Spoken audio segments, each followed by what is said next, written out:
Good afternoon, everyone. We are calling the meeting to order. Today is Thursday, May 7th, and this is our school board meeting for the Colton Joint Unified School District, and we'd like to welcome everyone here tonight. I would like to ask Joanne if you can take attendance of board members, please. Mrs. Sandoval? Present. Mr. Fuentes? Present. Mr. Ibarra? Present. Mrs. Haro? Present. Mr. Flores? Present. Mrs. Flores? Present. Thank you, Joanne. I would like to let's see, Ms. Cynthia Bueno, but before that, we will ask Board Member Ibarra if he can lead us in the renewal of the Pledge of Allegiance. Thank you, Bertha. If everyone would please rise. I pledge allegiance to the flag of the United States of America and to the republic for which it stands, one nation, under God, indivisible, with liberty and justice for all. Thank you, Mr. Ibarra. You're welcome. Okay, we do have an interpreter. Cynthia Bueno is available for Spanish-speaking persons that need assistance. Thank you, Board President Flores. Good evening, all. Muy buenas noches a todos. Yo soy Cintia Bueno, soy recepcionista y traductora del distrito. Si alguien necesita el servicio de intérprete, por favor, encuéntrenme en la mesa trasera. Podrán adquirir el dispositivo. Muchísimas gracias. Gracias, Cynthia. Okay, we are moving on to item 1.3, adoption of today's agenda. And we do not have any amendments to the agenda, correct, Joanne? So there is no action needed here. Item 2.1, we are moving right along to the school presentations, and we have Bloomington High School. Bloomington High School is with us today. So I would like to invite Dr. Yay! Dr. Roman. Thank you very much. I appreciate that, Board President Flores, members of the board, and Superintendent Dr. Miranda. It's with great pleasure and honor that I introduce today's scholars. Be advised, this is their first time presenting before the board. We have 2 sophomores and 1 junior joining us for the presentation tonight. So without further ado, I'd love to introduce our amazing ASB representatives, Isabella Medina, Elias Lopez, and Jacqueline Hasso. Come on forward.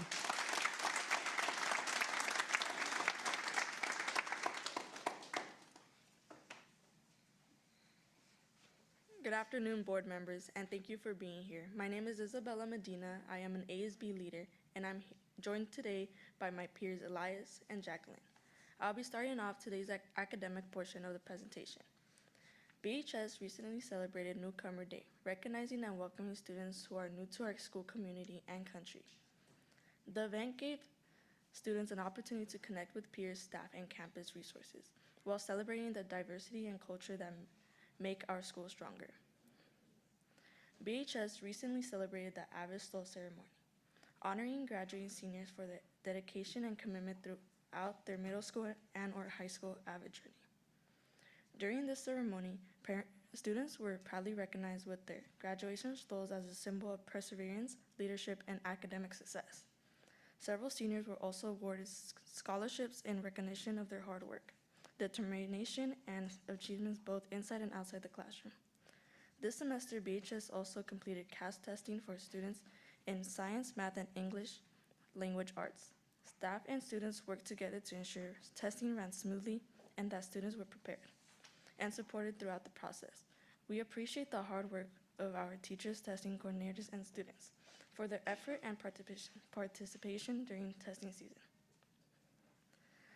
The BHS Chamber Choir recently had the honor of performing at the San Bernardino County Performance Arts Showcase after receiving a special invitation from Ted Alejandro. This prestigious event celebrates outstanding performing arts programs across the county, and this marks the 3rd time in the last 10 years that our choir has been selected to perform. On the, on the stage of the historic California Theater of the Performing Arts, students showcased their talent, dedication, and professionalism, while proudly representing BHS and our community. The AP exam kickoff celebration created a positive and motivating environment for students before AP testing through fun activities, encouraging messages, and school spirit. It helps students feel supported, appreciated, and more confident going into their exams. During Workplace Readiness Week this April, BHS proudly hosted its 5th annual job fair, giving students the opportunity to connect with employers from many different career fields. Students met with local businesses like In-N-Out Burger, Starbucks, and larger companies such as Amazon, along with representatives from public service, education, and the military. The event had an immediate impact, with many students submitting applications and several already securing jobs. Through avid college trips, students had an opportunity to visit different universities and experience college campuses firsthand, helping motivate them to think about their future, explore higher education opportunities, and see that college is possible for all of us. On April 10th, our pathways visited Zimmerman and Sycamore Hills Elementary to share information about the career pathway options offered at BHS. Our goal was to help students learn about different programs available to get them excited about future opportunities. And we also hope this outreach helps increase enrollment and awareness of our school. Beauty and the Beast Jr. was performed by BHS Theater on the 10th anniversary of its last production.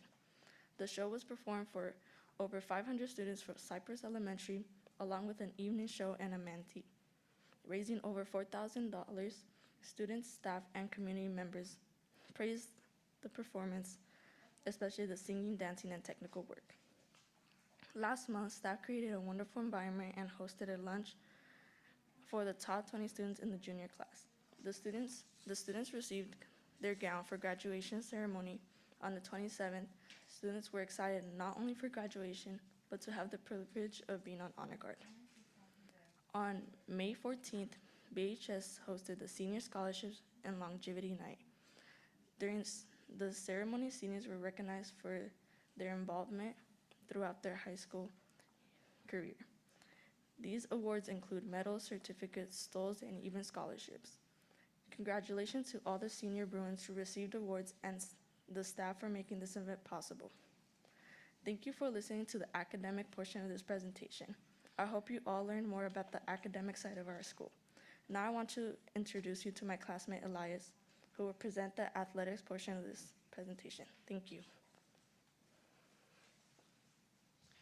Hello, I'm Elias Lopez and I am a sophomore at BHS and I am also an ASB leader on campus. Today I'm going to be covering the athletics portion of this presentation. So, to start, our boys volleyball team had an outstanding 2026 season as the only boys volleyball program in the district. The varsity squad finished strong, exceeding national averages in both hitting and kill percentage, and as well as 2 all-league honors. A volleyball player, Eduardo Garcia, was one of the 2 MVPs in the league. And if that wasn't enough, our Frosh team brought home the bronze championship at the Valencia Tigers tournament. We are very proud of our volleyball program. Now we are going to be moving on to track and field. The Bloomington High School track and field team had a solid season, just narrowly missing the team playoffs. Standout athlete Dominic Puentes represented the Bruins at the CIF Southern Section level, placing 10th at the SS prelims in shot put and qualifying for the CIF SS finals as a first alternate. We are very proud of our track and field student athletes. Moving on to baseball. The Bloomington High School varsity baseball team has had an outstanding 2026 season, finishing 22-7 overall with a perfect record of 12-0 in the San Andreas League play to claim first place. Baseball had 7 all-league honors, and the Bruins have earned a spot in the 2026 CIF Southern Section Division 6 playoffs, excelling both at home and on the road. Offensively, the team has been exceptional with the batting average of 330 as a team, well above the national average of 281. Now moving on to softball. The Bloomington High School varsity softball team has had a strong 2026 season, finishing 13-8 overall with a 61.9 win rate and placing second in the Skyline League with a 4-2 record, earning spot in the 2026 CIF Southern Section Division 7 playoffs, and also winning their first round in CIF. Softball had 4 all-league honors during the league season. Offensively, the Bruins have been outstanding with the batting average of 364 as a team, well above the national average of 281. To finish off the sports portion, I'm going to be moving on to the senior nights. Bloomington High School proudly celebrated senior nights for boys volleyball, track and field, baseball, and softball this spring. We are beyond proud of our seniors for their hard work, dedication, and everything they have poured into their programs. Once a Bruin, always a Bruin. We wish them all the best in the next chapter. Now I'm going to be moving on to the Kessler Park student athlete statues. Bloomington High School is proud to celebrate 2 outstanding student athletes, Nathaniel from baseball and Stacy of softball, who have been selected to be immortalized as statues at Kessler Park. This incredible honor was made possible through the generosity of Joe Baca, whose donation funded the creation and installation of both statues. We are grateful for Mr. Baca's commitment to recognizing the excellence of Bloomington student athletes and ensuring their legacy is commemorated in our community. Now I'm going to be moving on to the staff versus students annual game. The annual staff versus students game was a resounding success. The staff rose to the occasion, claiming victories in both volleyball and basketball, while the students competed with impressive effort and spirit. Congratulations to who participated in making it a memorable event for our community. Now I'm going to be moving forward to Student Scholar Athlete Awards of the Year. Bloomington High School is proud to recognize Amara Iwedru of track and Gabriel Fierros of the boys soccer team as this year's Scholar Athletes of the Year, honoring their excellence both in the classroom and on the field of competition. To conclude this section of the presentation, I'm going to be going over the Student Athletes Awards that went out to Yamilek Lopez of cross country and track and George Moreno of the boys soccer team. Congratulations to both of those outstanding Bruins. We are proud of our Bloomington Bruin athletes. Thank you for listening to the athletics portion of this presentation. Now my classmate Jackie will present the activities portion of this presentation. Thank you. Good afternoon, everyone. My name is Jackie Hassel, and I am a junior at BHS as well as the current junior class treasurer. I will be presenting the activities section of our presentation. I would like to begin by discussing a new segment we created called ASB TV. Its purpose is to help spread awareness about upcoming events throughout our student body. We posted our first segment on February 17th, and it has already become a successful way to promote school activities and increase student involvement. To celebrate Black History Month, on February 2nd, we hosted a movie night with the support and participation of the BSU Club. We featured the film Love Don't Cost a Thing, and the evening brought students together for an enjoyable evening of entertainment and community. On February 13th, we had our annual Powder Puff game, where the junior and senior girls competed head-to-head in a flag football match. Both teams spent weeks preparing and practicing for this event. In the end, the senior girls won with a score of 3-0. Although the juniors did not take the victory, everyone had a great time, whether they were participating on the field or cheering on their classmates from the stands. As ASB, we wanted to create an event where both students and staff could participate equally. So on March 3rd, we hosted our Pie a Staff Member event during lunch. This event was a fun and memorable experience for everyone involved. Not only were we able to raise funds for our ASB program, but it also gave students an opportunity to connect with their favorite teachers and staff members in a lighthearted way. On March 13th, we held our annual prom fashion show. This tradition gives seniors outfit inspiration for prom while also allowing students to model formal dresses and suits donated by Friar Tuck's and David's Bridal. The event is always exciting because students enjoy supporting and cheering on their friends. To end the year on a high note, we hosted our spring rally, which featured a Five Nights at Freddy's theme. The rally was filled with exciting games and performances, but the highlight of the event was our bubble soccer competition. It was a fun and energetic way to bring the entire school together and celebrate the end of the year. On to a more serious note, BHS had the opportunity to participate in the Every 15 Minutes program on April 8th and 9th. It was a powerful and eye-opening experience for every student, especially our juniors and seniors, as it demonstrated the real-life consequences of drunk driving in preparation for prom season. Prom was held on April 18th at Tristan Ranch Golf Course, with this year's theme being a night on Mount Olympus. It was a memorable evening that truly lived up to everyone's expectations. Students enjoyed music, food, and time spent with friends. We also crowned our prom king and queen, making the night even more special. To celebrate our seniors completing high school and our juniors preparing for their final year, we held our second annual Junior-Senior Rally on April 30th. The event featured games that allowed the two classes to compete one last time as rivals. We also hosted our Future Ready Bruins Walk, where we recognized the seniors continuing on to college, university, or trade school. On April 20th, the senior class hosted their Senior Sunset, which was an incredible way for seniors to enjoy one final event together before graduation. Activities included glitter tattoos, a taco stand, and a coffee cart, all of which were very popular among students. Throughout the evening, a DJ created an exciting atmosphere that made students feel as though they were attending Coachella. Later in the night, a banda performance gave many students the opportunity to celebrate and share their heritage in a fun and respectful environment. Finally, this morning, our seniors participated in the grad walks at local elementary and middle schools. Seniors were able to revisit the schools they once attended and reconnect with teachers who helped guide them through their educational journey.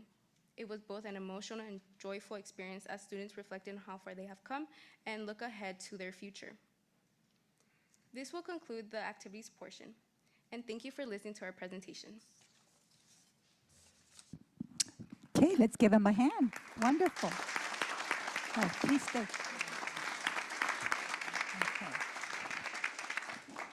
Well, first of all, I really enjoyed your presentation. I think the board would agree. It was an excellent presentation. You gave us a good view of your school, and it's a year full of memories that you have right there. You can go back and watch it and enjoy it over and over again. Now, Jackie, you're a junior, and I'm sorry, My name is Elias, and I'm a sophomore. You're a sophomore? Okay, and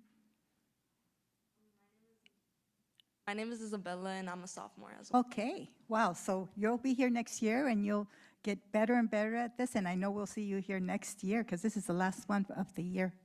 So, yeah, excellent presentation. I'm going to ask our board members to if they have any comments. Okay, Mr. Fuentes? For it being your first time,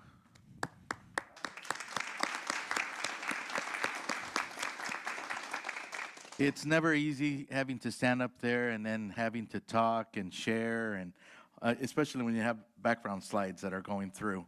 So I congratulate you for that. Second of all, we'll see you again next time, so for sure. But all the activities, all the academic stuff, all the prom, everything, sports, everything was well said. It was well done. I'm excited because my girls went to Bloomington High. Both of them graduated from Bloomington High. And Bloomington High to me is my school. And no offense to anybody else, but Bloomington High is one, like Grimes Elementary is the other one, and then Joe Baca Middle. So, but you guys did such an awesome job. Keep doing what you're doing. Keep getting better at what you do. You know, challenge yourselves to do better. And like I always say, you will always succeed. Have a great evening. Okay, hold on just a moment. Board Member Haro. Excuse me. I just want to say thank you for your presentation. As Board Member Fuentes said, you were very eloquent. You were very, just did such a great job. And so we're very proud of that. It's very difficult to get up there in front of a whole bunch of people. So I'm sure there were like butterflies and you were a little nervous, but it didn't show. So I just want to say thank you for your presentation. And we look forward to what's to come in Bruin Country, because it looks like there's so much fun. And like Mr. Fuentes, my daughter also graduated from Bloomington, so it has a special place in my heart. So thanks for coming and telling us all about what's happening. Thank you, Board Member Haro. My daughter also graduated from Bloomington High. You know, I do have a question. Can you tell us a little bit? Today you did your grad walks. But you're not seniors yet. You'll be doing it, Jackie. You'll be doing it next year. Okay, all right. So yeah, I saw some of the pictures, and yeah, it's a very special time. So I know you guys are looking forward to it too. Okay, but I think that's it. I think you did a great job. Thank you so much for your presentation, and we're looking forward to your presentations next year. Okay, great.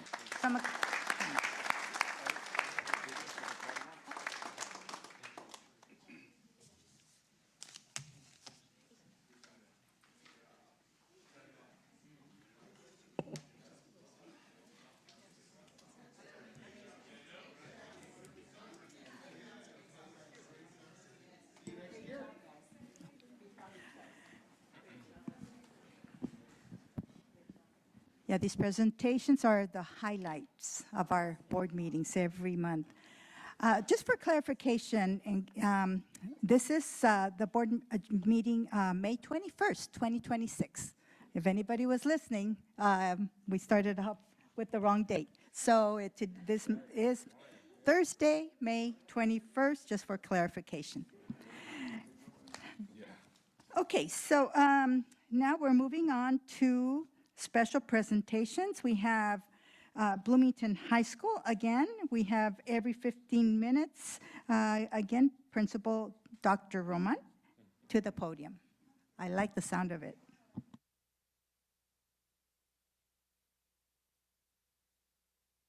Thank you very much.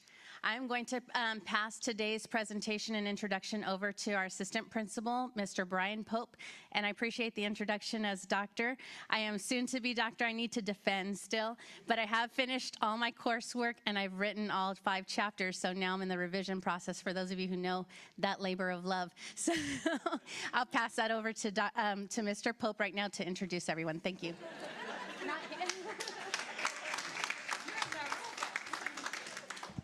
I'm okay with being a doctor, that's fine.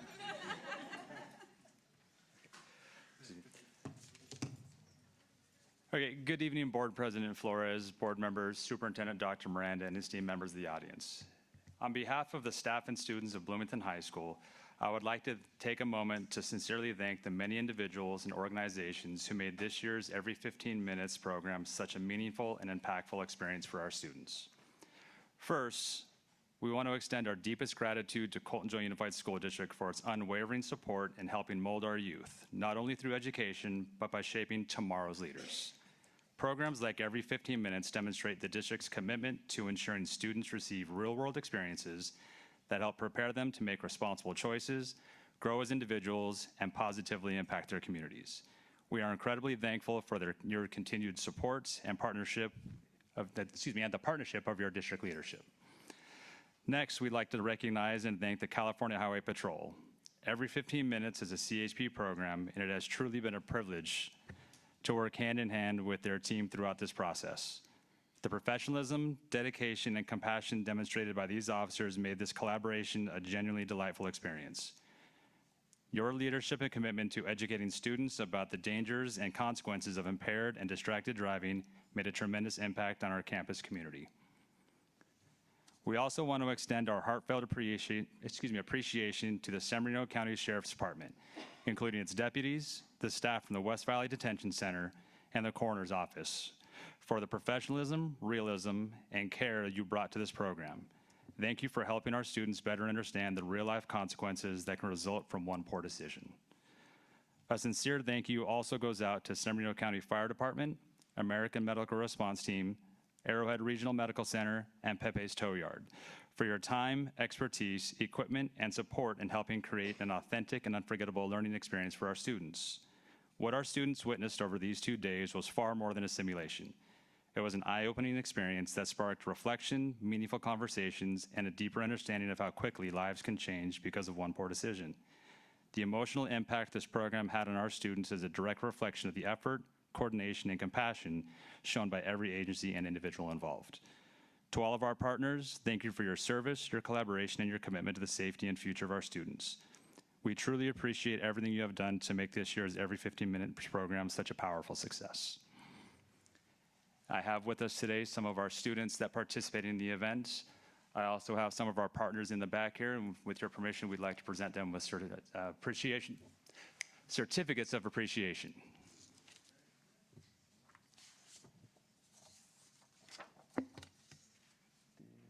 Okay. Deputy Pablo Alvarez.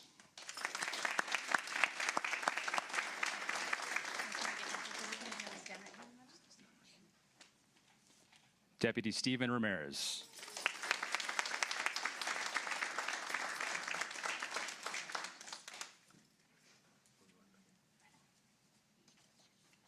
From AMR, Felix Villapadua.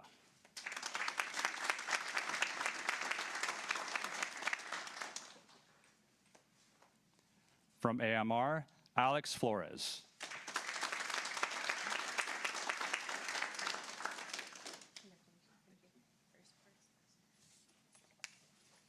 Sorry, it's easier if I stand on this side. And we have 2 representatives from Pepe's Tow Yard.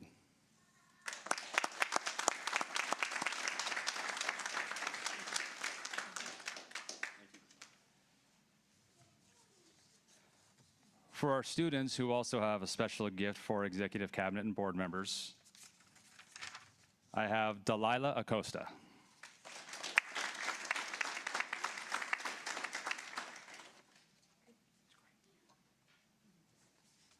Madison Isham.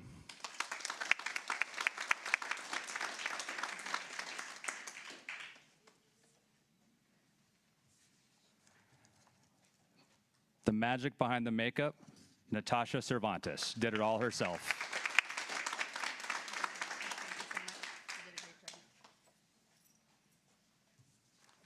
Timothy Campbell.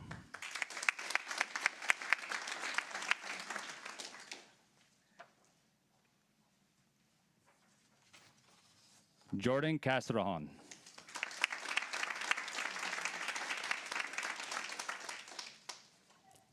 Jason Bonilla.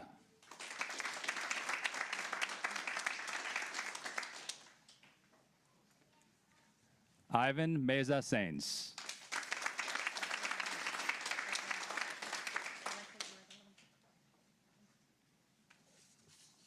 And the man who had to live the experience, Kalian Lacey.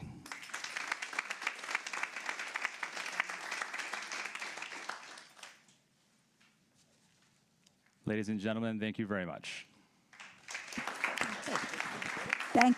Thank you so much. We are going to take a picture, so if you can just stay here, and we'll meet you down there, okay? And while they're joining in the photo, I'd like to also recognize our assistant principal, Brian Pope, for all his collective effort in making this happen. So thank you.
Once more, I would like to thank all of the agencies that have made this possible, and thank you for your partnership and taking time. I know you're busy out, with the community, protecting the community, and for you to take time to do this, it's very, very appreciated. And students, awesome job. Thank you so much. And Mr. Pope and Principal Roman, thank you so much. Thank you. Let's give them another round of applause.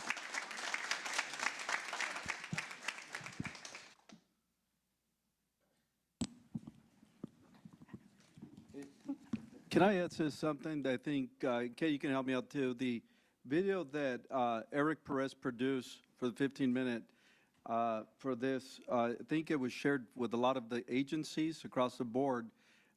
How many views did it have? About, it was quite a bit, like 180-something thousand views across the board. Am I? To double check the number, but yeah, But- it was in the hundreds of thousands, and it can be viewed on Yes. our YouTube channel as well. With the Yeah. Eric Perez did an excellent job on that video. That's important to highlight that. So we made a star over there at Bloomington High School. Anyways, all Yeah, right. yeah, Thank you very for allowing me to powerful. say that, because that was important to share that. Powerful message. Thank you so much. Okay, we are moving on to item 3.2. We have recognition today, Terrace Hills Middle School Emergency Response Effort.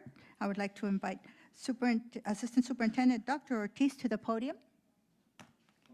Thank you, Board President Flores. Webster's Dictionary defines hero as a person admired for achievements and noble qualities, one who shows great courage. It's my honor to introduce our Director of Safety and Security, Mr. Sachs, who will be recognizing 4 heroes today. Thank you.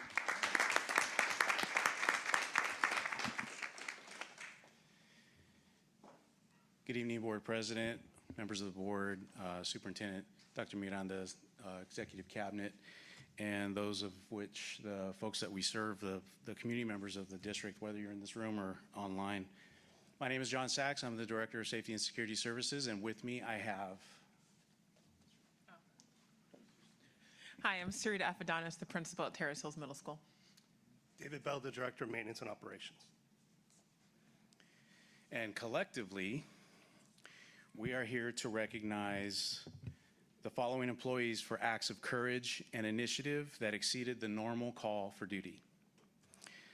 On Thursday, April 16th, 2026, at approximately 10:30 a.m., physical education teachers at Terrace Hills Middle School observed a rapidly spreading brush fire on the east side of the campus. The fire originated in the park area immediately adjacent to the school perimeter and was only feet away from the campus fence line, posing an immediate threat to students, staff, and school property. Via two-way radio, teachers promptly notified the administrative team, office staff, and district safety officer personnel. Simultaneously, 911 was contacted to request a fire department response, while students were immediately removed from the athletic fields to the main campus area to ensure their safety. Prior to the arrival of fire personnel, a response team of maintenance and operations and safety department personnel quickly mobilized to contain the fire. Utilizing fire extinguishers and shovels, the team successfully suppressed the advancing flames and established a fire break to prevent the fire from spreading further toward campus. The fire department response was delayed due to the local Grand Terrace Fire Unit already being committed to a simultaneous medical emergency elsewhere in the city. Although a responding unit from a neighboring jurisdiction was dispatched, the fire had already been contained upon arrival. Following suppression efforts, M&O grounds personnel at the scene further reduced the fire risk by cutting back surrounding vegetation and combustible fuel sources using their weed trimmers. If I could ask everyone to just hold their applause for a minute, and I want to ask the following people to come up. From the Safety Department, Chris Milo, District Safety Officer, Jordan Scott, District Safety Officer, and Victor Hernandez from the Maintenance and Operations Department, who is a substitute general laborer. Is he able to make it yet? He was on his way, but I'm not sure I think the last presentation went faster than what I think he anticipated. Todd Hamstra, the HVAC technician, and Armando Lopez, grounds maintenance worker, were unable to make it tonight.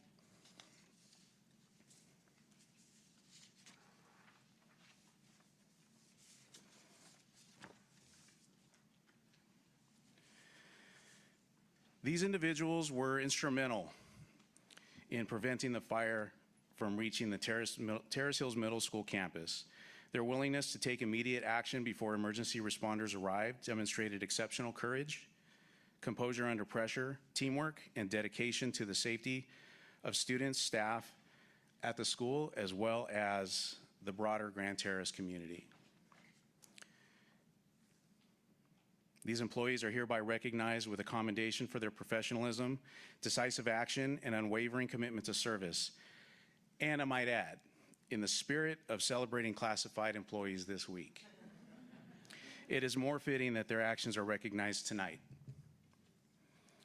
in that these actions exemplify the vision of the Colton Joint Unified School District through its motto, serve with purpose, together as one.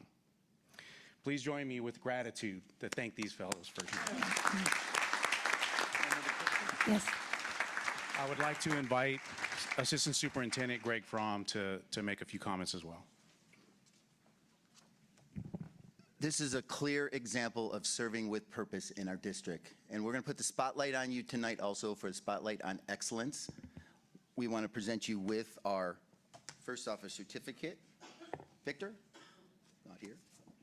Jordan, thank you very much for what you do, what you did, and what you continue to do. Chris, thank you for what you did, what you do, and what you continue to do. Also want to give you a pair of our socks, spotlight on excellence. There you go. Wristbands, serving with purpose. Thank you very much. That concludes. Thank you so much. Appreciate your time. Okay, gentlemen, gentlemen, it would be our honor to take a picture with you. So.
Thank you again to our heroes. Let's give them one more round of applause.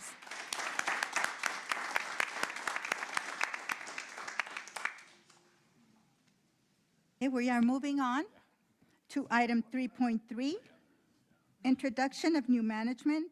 Assistant Superintendent Dr. Dade, please take the podium. Good evening, Board President Flores, members of the board, and Superintendent Dr. Miranda. It is my honor and privilege to welcome 3 new team members to our management team. I'd like to first start with Guadalupe Montoya, the new plant supervisor at Grand Terrace High School.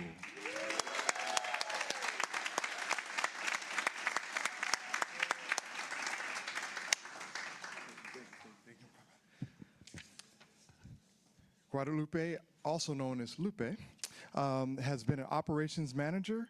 He's been a tow company owner. I didn't know that. Yes. Oh, cool. That's awesome. Yeah. my favorite TV shows are Tokar Wars? Yeah, Operation Repo. Yeah, definitely. He's also been a custodian and a head custodian. He has a plethora of leadership skills, and some of his fun facts include he loves the Angels and the Raiders. Okay, pretty close. Well, he may not be very good at picking teams, but he's good at picking a good district. Just joking. Don't tow my car tonight. But he also enjoys music concerts and Broadway shows, and he just started taking up smoking meat. That was his joke. That was a good one. He makes a great brisket. So if you haven't gotten to know Lupe, he is a man of integrity. He works so hard and is committed to the students and staff anywhere he's at. So we're so happy to see him make this journey into plant supervisor and support Grand Terrace High School.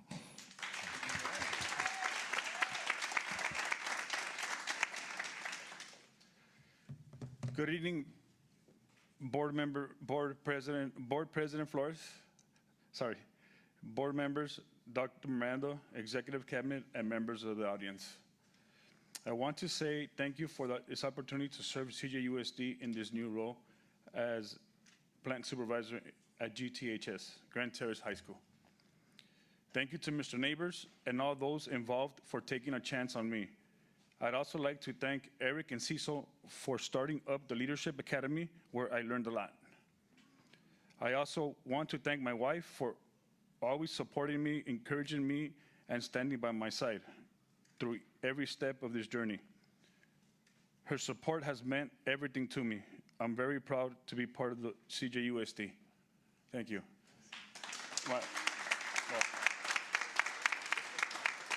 I got my wife with me today and my aunt, Margaret. And retired from CJUSD too.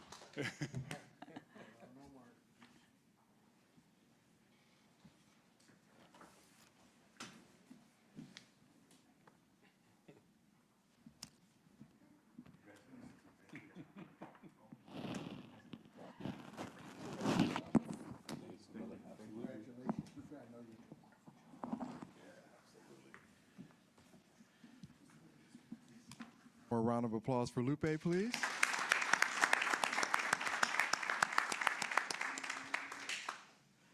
Next, I'd like to introduce our new Community Schools Partnership Program Coordinator for the Student Services Division, Daniel Fernandez.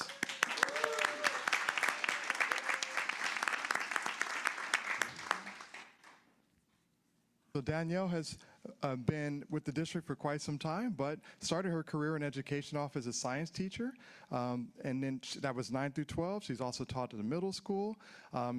With our district, she's been the district science fair coordinator, summer school principal, assistant principal, and learning specialist. And so definitely has a great background for this position. She loves reading, crafting, and crocheting in her free time. Oh. My mom crochets as well. And she taught me and my brothers how to. We don't like to talk about that too much, but we love doing that too. Yes. She is training for her first marathon, has been training for over a year, and has completed a series of races, the 5K, 10K, and half marathon. And she also has the pleasure of serving. In the last 6 months, she's been a bridesmaid twice. And so, and this is for her 2 youngest sisters. And so, once again, we all know Danielle, and she has an energy that we know just lights up a room and a campus, and she works extremely hard and always makes things better than what you expect. And so we truly appreciate Danielle and look forward to seeing her having success in this role as well.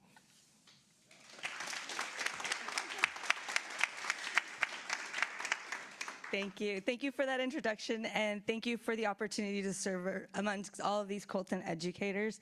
Tonight, I have some people with me, so I want to introduce them. I have my brother and his wife representing my 9 siblings. So brother, wife, go ahead. Yeah. I have my mother-in-law as well, and my husband here, Rick, Anna Murphy, Rick Fernandez. And then I have my parents of these 10 wonderful children, Andrea Medina here, and Ruben Medina, who's also served on a board of education before. So give them a round. They're here with me. So I'd just like to take a moment to thank the Board of Education, Board President Flores, and the members of the Board of Education for your commitment to student education and achievement. I have grown my career in this district for the last 12 years and watched the growth and the intentionality put into every decision. And I'm excited to bring Colton Community Schools to life for you under the direct leadership of Dr. Miranda and our executive cabinet. So thank you so much for appointing me in this new capacity as your California Community Schools Partnership Program District Coordinator. And yes, that's a mouthful, so thank you. Thank you for another position.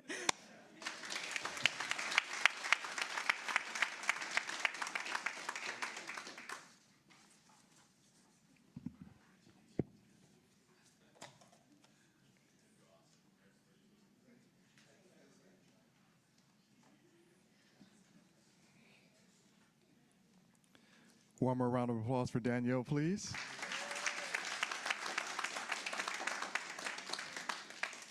And last but not least, I'd like to introduce our new principal of Joe Baca Middle School, Daniel Morgan.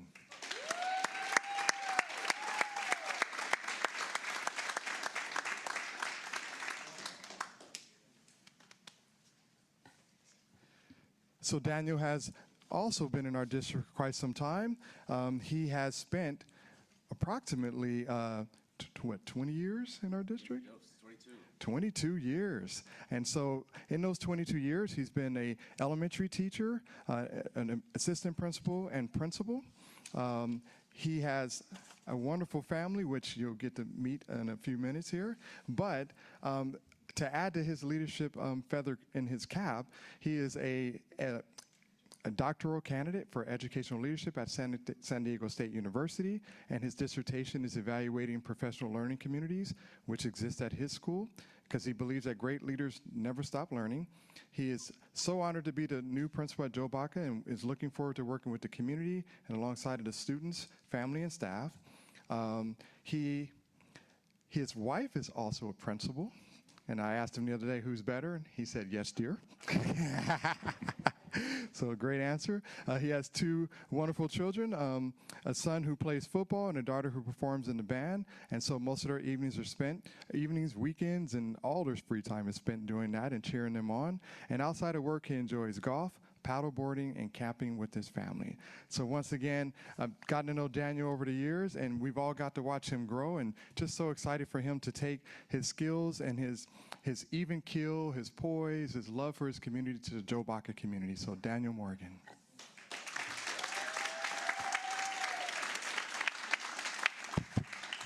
Good evening, Board President Flores, members of the board, Superintendent Dr. Miranda, our executive cabinet, and good evening to our community, to our students, to our CJUSD family, and to my wonderful wife. Thank you for always supporting me. I appreciate you very much. I've been blessed to be in this district for 22 years now, and I'm proud of what we're doing for our kids. I've also been blessed to be the principal or assistant principal of Crestmore Elementary the past 4 years. I've worked with our incredible students, parents, and our amazing staff. And every year we send approximately 90 of our kiddos off to Joe Baca. I'm excited to follow them and work with them next year. I've heard amazing things about that staff, and I feel like we're ready to work shoulder to shoulder and supporting those teachers to prepare those kids for high school, whether it be a Bruin or a Yellow Jacket and beyond. I'm incredibly honored, and I thank you very much, and I'm excited to continue the work that we do in Colton with those kids at Joe Baca Middle School. Thank you.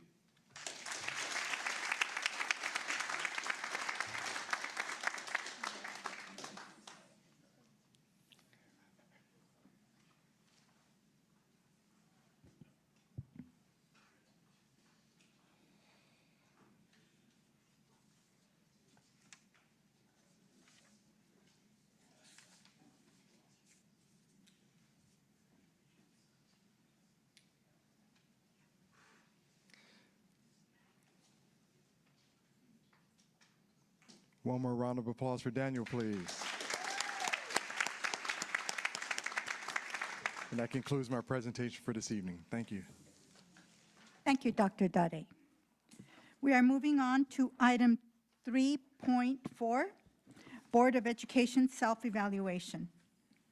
On May 4th, 2026, the Board of Education participated in a self-evaluation process designed to improve the quality of governance for the benefit of the students of our district and our community.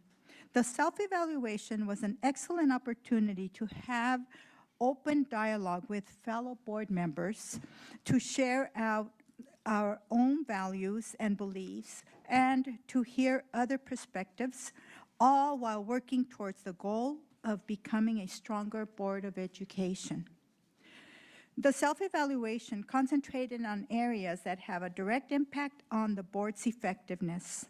The board reviewed the governance handbook that was adopted by the board in May 2023.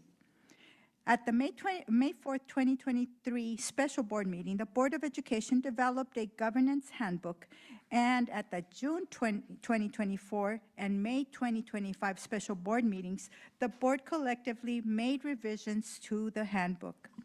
The purpose of the Colton Joint Unified School District Governance Handbook is to ensure a positive and productive working relationship among board members, the superintendent, district staff, students, and the community.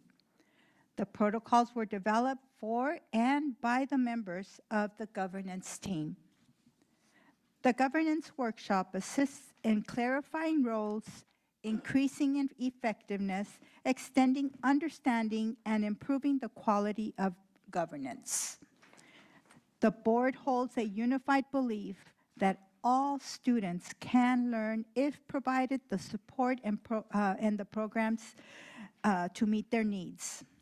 That belief helps to shape the decisions of the board and leads to an effective and unified governance team that emphasizes collaboration and mutual trust. I would like to thank the board, along with facilitator Gary Rutherford, for participating in the self-evaluation process and for their commitment to building a strong board that supports the vision and goals for student success. Okay, we're moving on to 4.0, public hearing. Okay. Public hearing concerning the public disclosure requirements of AB 1200 for the classified salary adjustment for the 2025-2026 school year. Are there any public comments at this time? Okay. If not, we are closing the public hearing.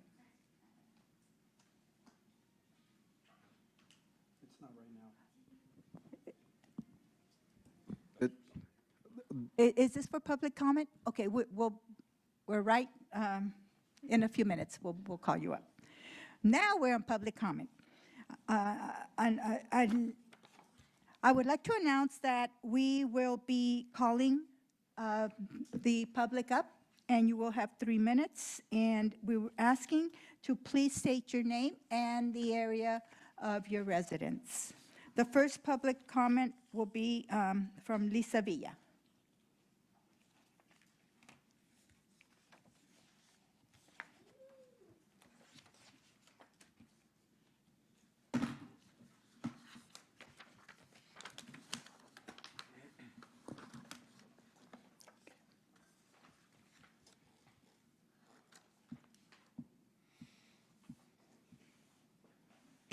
Apologize. Sorry.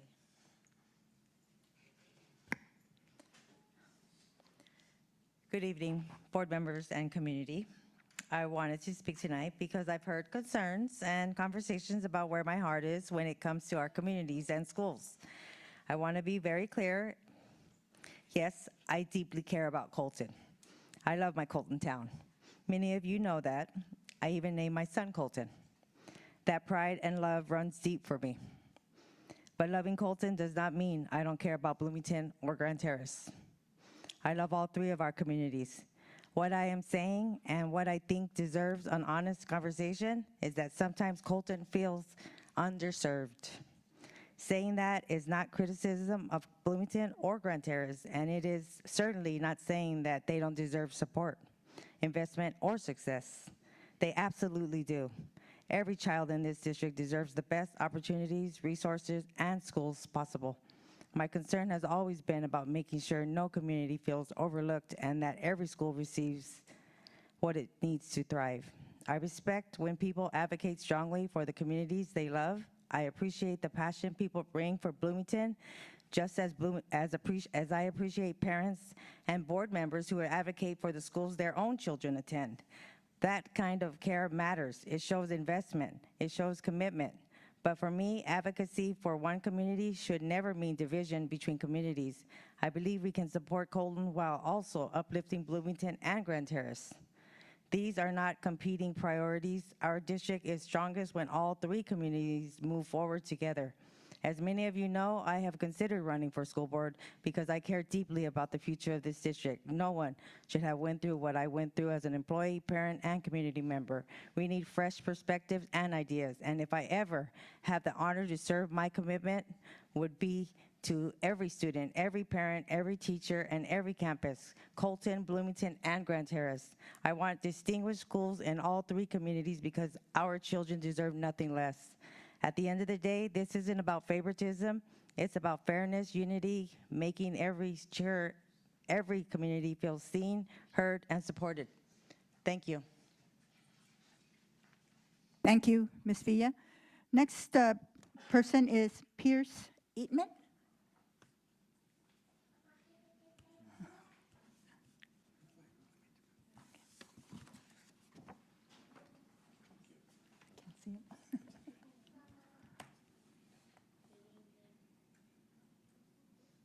Good evening, Colton.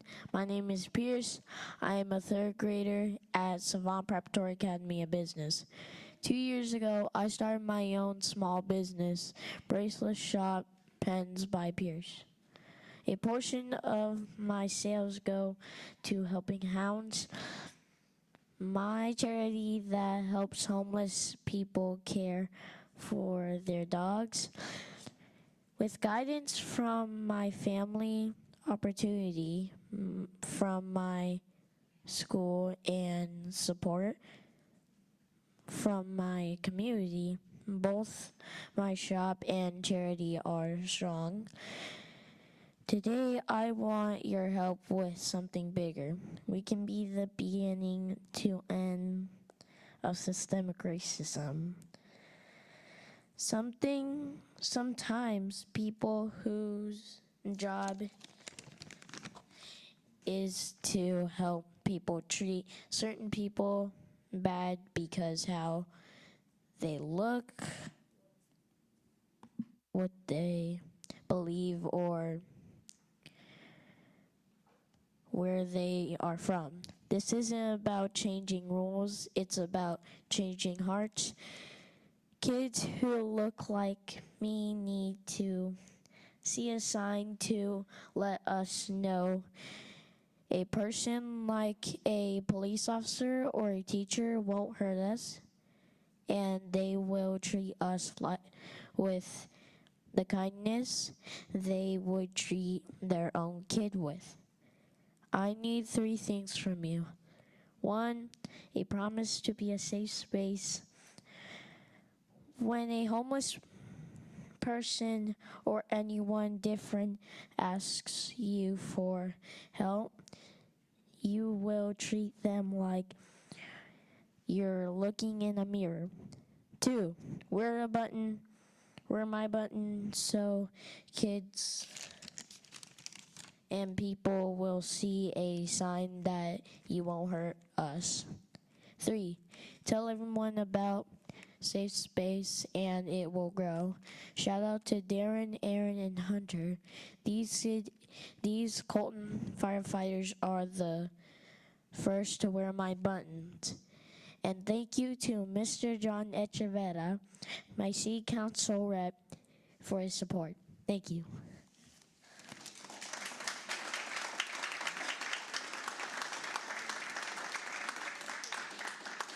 Thank you, Pierce, for coming and addressing the board. You did a great job. Okay, next speaker, Leila Borecha.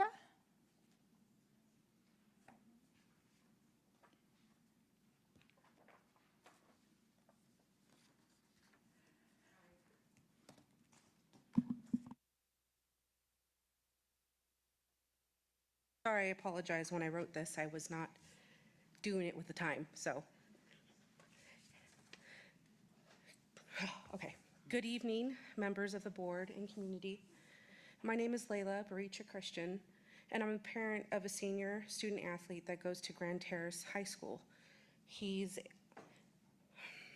on the baseball team, or he was on the baseball team. I'm here tonight because I believe what happened within the athletic program reflect a much larger issue than one isolated incident. First, I want to acknowledge something clearly. My son used inappropriate language during an emotional moment with coaching staff. We have never denied that, excused it, or avoided accountability. My son accepted responsibility immediately, and this was the first disciplinary issue of any kind for him. My son is also an honor roll student who has maintained strong academics throughout all 4 years of high school. He has never had any disciplinary problems with students, staff, teachers, administration, or any other program coaching during his educational years or outside. Those who know him, including staff members and peers, consistently describe him as quiet, respectful, hardworking, and well-mannered. This is why the situation has been so difficult and heartbreaking for our family. Before I speak further about the incident itself, I believe it's important to explain what led up to the moment, because this did not happen in isolation. For some time, my son has been struggling emotionally in the program. He has repeatedly felt treated like he's been treated differently from other players, unheard when he's tried to communicate, and increasingly made to feel unwanted within the team and program he has dedicated himself to for years. Yeah. Just a courtesy, you have 1 minute? Yeah. Okay. As a senior, he desperately wanted guidance and communication and opportunity to contribute fairly alongside his teammates. Instead, he often felt dismissed, singled out, and made to feel as though his concern, frustration, and efforts did not matter. Over time, those feelings built up emotionally.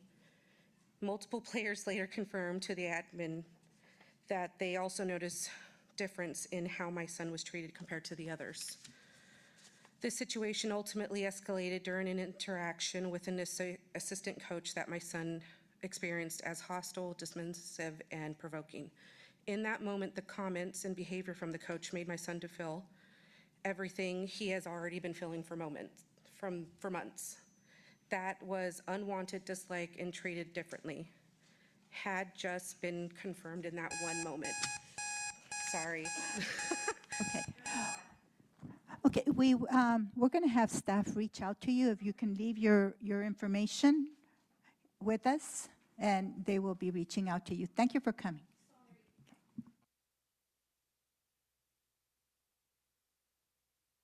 Okay, next speaker, Jasmine Garcia.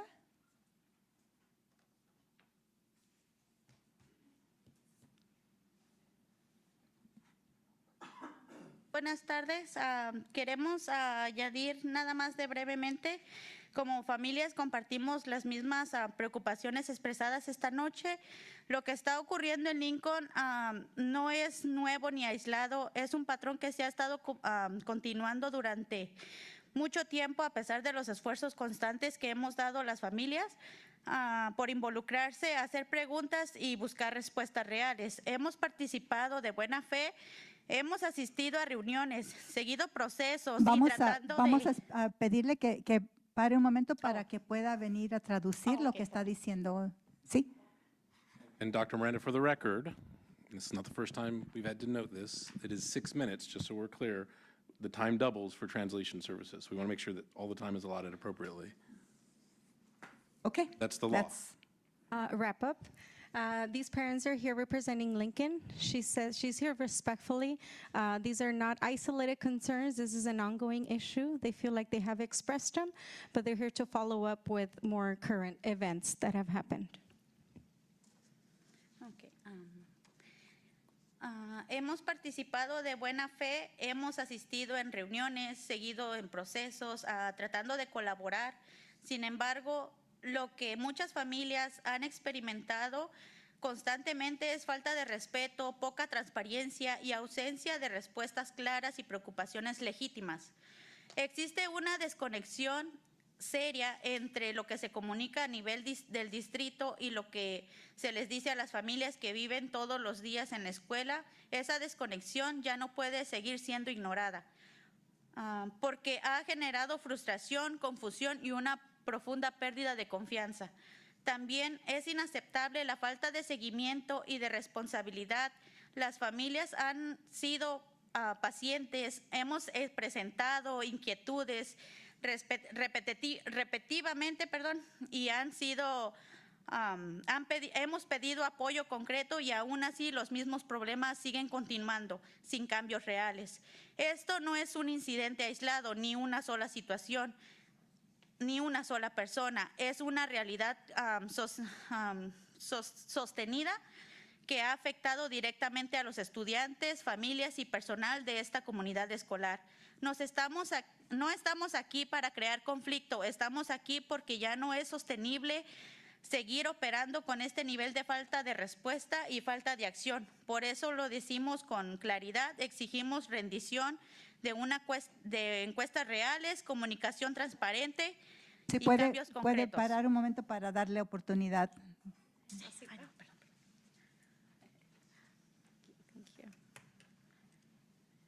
It says, okay. She says this incident is not isolated. It's not a single situation, and it's not one person. It's a reality that has been affecting us and affecting us for a long time, and it's directly affecting students, families, and personnel of our school community. We are not here to create conflict. We are here because this is not sustainable. Continuing to operate with this level of answers and accountability and lack of action. Because of this, we have decided with clarity, we request to hear answers, real answers to our very legitimate questions, transparent communication, and correct changes that are verifiable. No more general questions, no more going back and on your word, no more repeating of the same problems without solutions.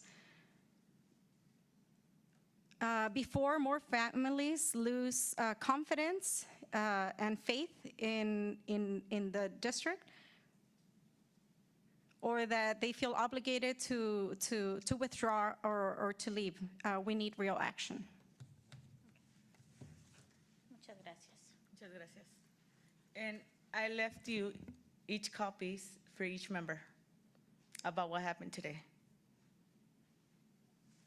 Muchas gracias por el reporte ahora.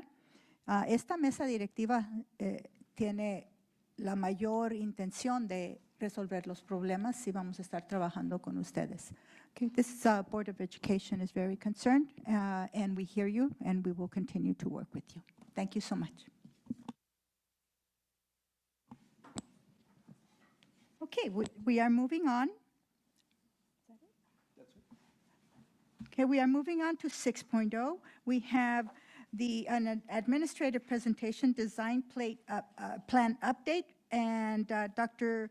Miranda, Superintendent Miranda, will be presenting.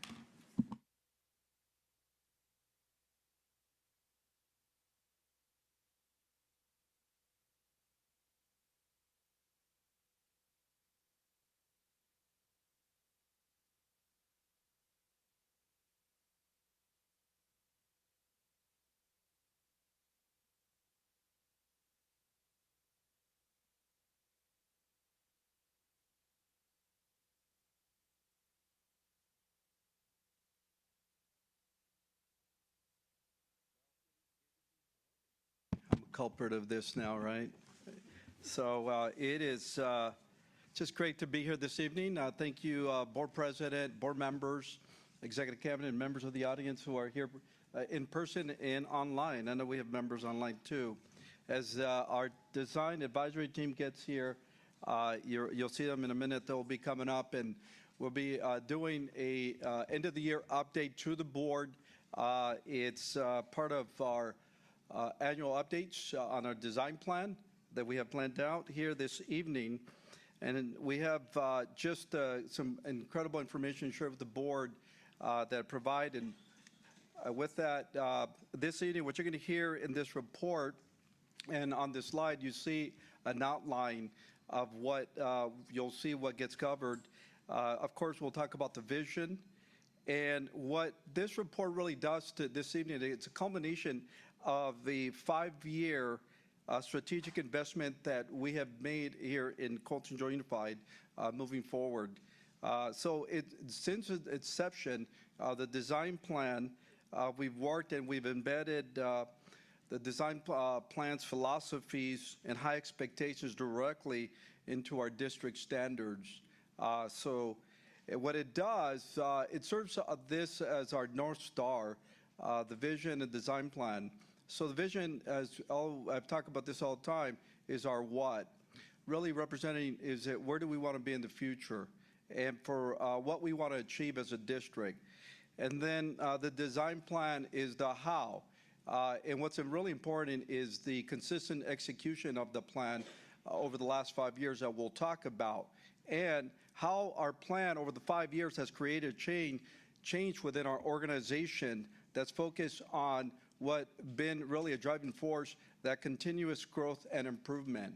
And that's what it's been about and what this design plan. And many of you in this here today, in fact, on our board, were part of that original team, over 5 years ago. And we'll get to that in a sec. And members in the audience, I know some of you were part of that. And certainly our advisory team here were part of that. So what the design plan was based on now about 6 years ago in 2019 were these pillars. This is what guides our work. So these are pillars based on, and they were identified by the advisory and the design plan team that took months and months to come up with these. And I like to say that when you look at high-performance organizations, this is some of the pillars that they have to guide their work.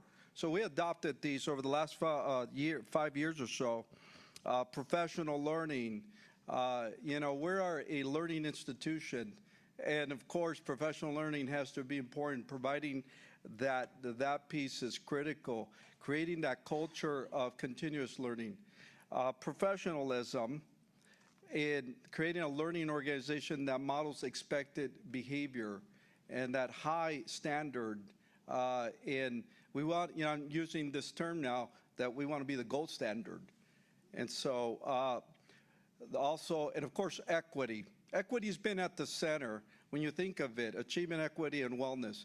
And equity is huge. And what it is, it's about providing our students, and I say that again, providing our students with what they need.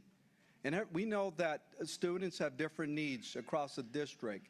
So making sure that each student in our district, being student-centered and providing what they need is utmost important in our district.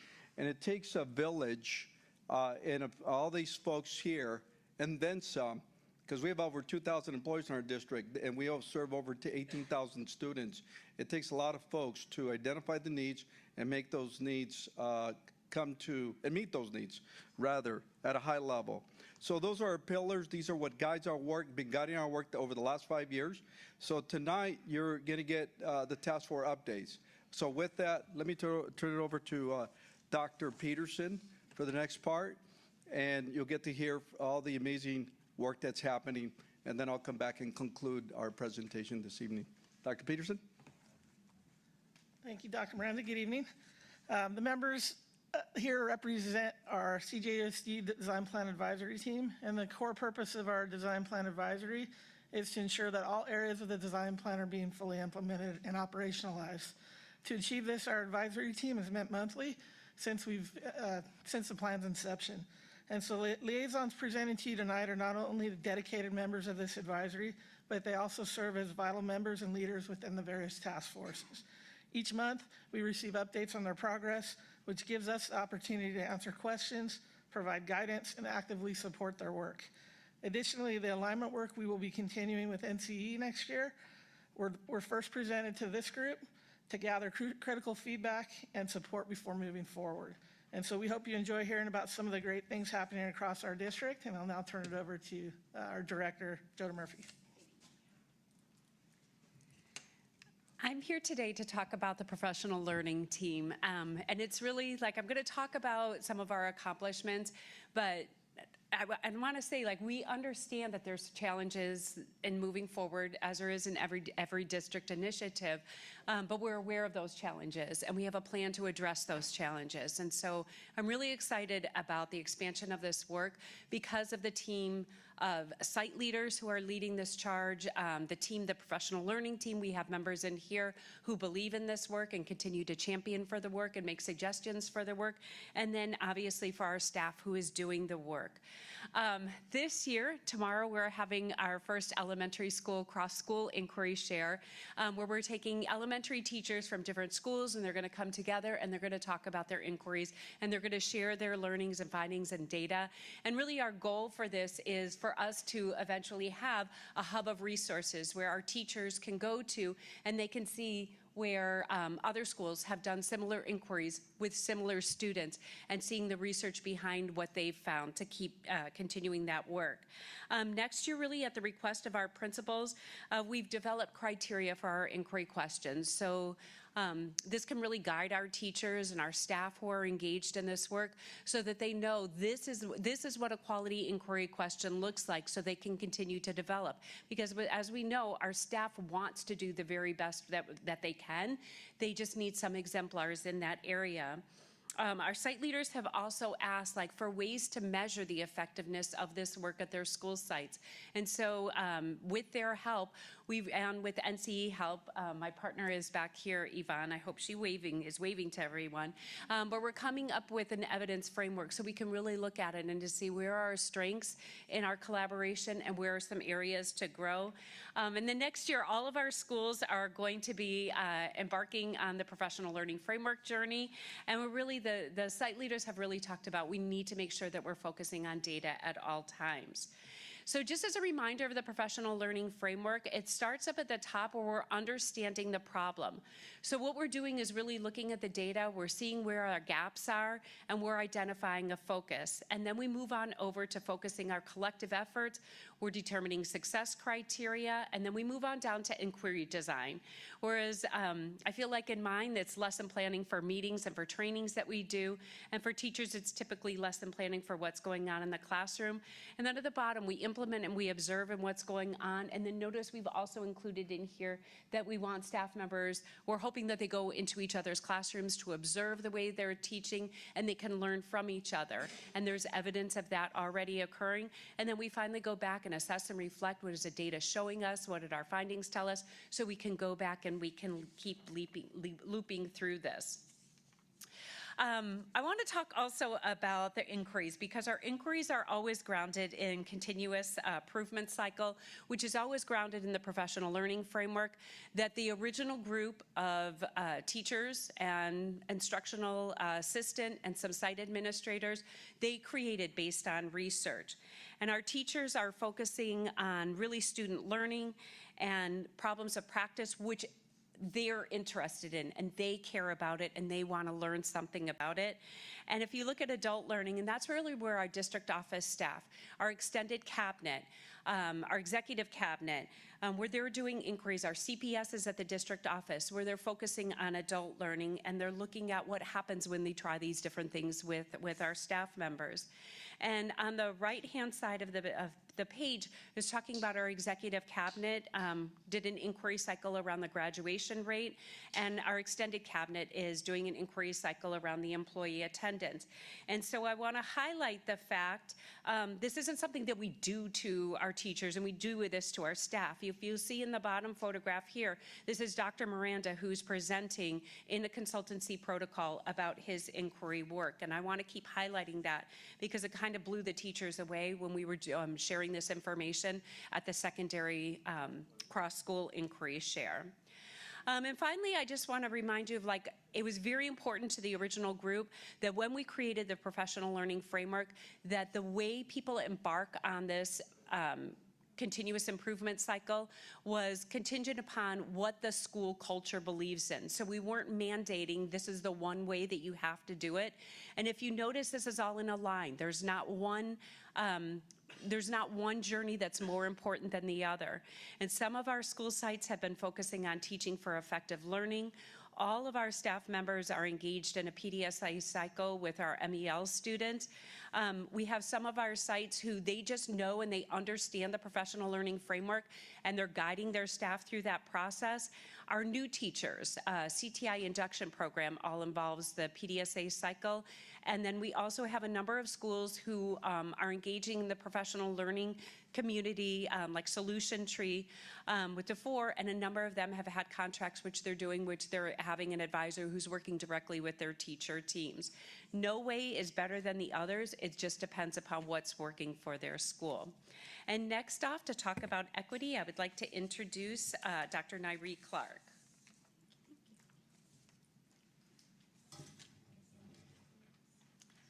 Good evening, everyone. I am proud to share how the work of equity and access continues to move us forward as we serve with purpose together as one district. This information has been carefully curated to show how each of our 5 key areas of equity is being operationalized throughout the district. So we are going to start with our first pillar, safe spaces. We have centered student identity and belonging by elevating cultural heritage through monthly newsletters and our LGBTQIA2S+ Pride and History recognitions. So here on this slide, you'll see these are the clicks, how many clicks that we've actually received each time someone goes into that newsletter. So that's just the very beginning of our newsletters. Additionally, we've launched emoji clubs at Crestmore Elementary and Terrace Hills Middle School, creating a pathway for elementary, middle school, and high school that are all rooted in the 18 emoji practices. These students have really showcased their learning at our first annual Black History Experience, building pride, voice, and community. The impact of this is students are experiencing increased belonging, cultural affirmation, and confidence, leading to stronger engagement and a more positive school climate. In the pillar of proactive supports and relationships, we have strengthened our systems of support by completing the CJUSD AI Handbook in collaboration with our EdTech Curriculum Program Specialist, TK through 12, as well as our Chief Technology Officer, Jamal Boyce. AI literacy has been embedded across all principal meetings. We've had AI literacy embedded in staff professional learning and family engagement. Through our 3-part family workshop, we celebrated AI All-Star families who attended all 3 workshops. They received a personalized certificate and a CJUSD AI All-Stars t-shirt. The impact of this is that our staff and families are becoming more AI literate and future ready, increasing access and technology, strengthening home and school partnerships, and ensuring that students are prepared for college and the global workforce. In the pillar of cultural proficiency, responsiveness, and inclusion, in collaboration with our Language Support Services Department, district-wide professional learning was provided to implement responsive practices, ensuring that classrooms reflect culturally relevant and inclusive instruction. The impact of this is that educators are strengthening their ability to meet diverse student needs, resulting in more inclusive classrooms, stronger relationships, and improved student engagement and academic outcomes. In our pillar of measurement and data, we are partnering with Nicole Anderson Consulting, which will support the Equity Task Force in engaging with a small group of focus schools in developing a district-wide data analysis tool that fosters equity and inclusion. We are also updating the African American Action Plan to expand the use of evidence-based practices. The impact of this is that leaders and educators are better equipped to make data-informed decisions, monitor progress, and implement targeted supports that close opportunity gaps. In our pillar of responding equitably to student needs, in collaboration with the Pupil Personnel Services Department, we are nearing completion of the district-wide sharing of our student voice findings for our students with disabilities, ensuring that their lived experiences are helping to guide and inform our next steps. Additionally, our CJUSD Chats Equity Podcast, co-hosted with my partner in power, Ms. Jen Saldana, who is our EdTech TK Curriculum Program Specialist. We've completed 2 years, and we actually have over 800 downloads worldwide. The impact of this is our student voice is driving meaningful systems change. We're increasing access, improving supports, and ensuring every student feels seen, heard, and valued. And with this, I just want to share that this work is how we continue to lead with intention, elevate voices, and create meaningful change. And I'd like to welcome educator Eliza Day, whose passion for inclusive practices and commitment to student success continue to guide the impactful work of our Special Education Task Force. Thank you. You're welcome. Thank you, Nairi. That was a beautiful introduction.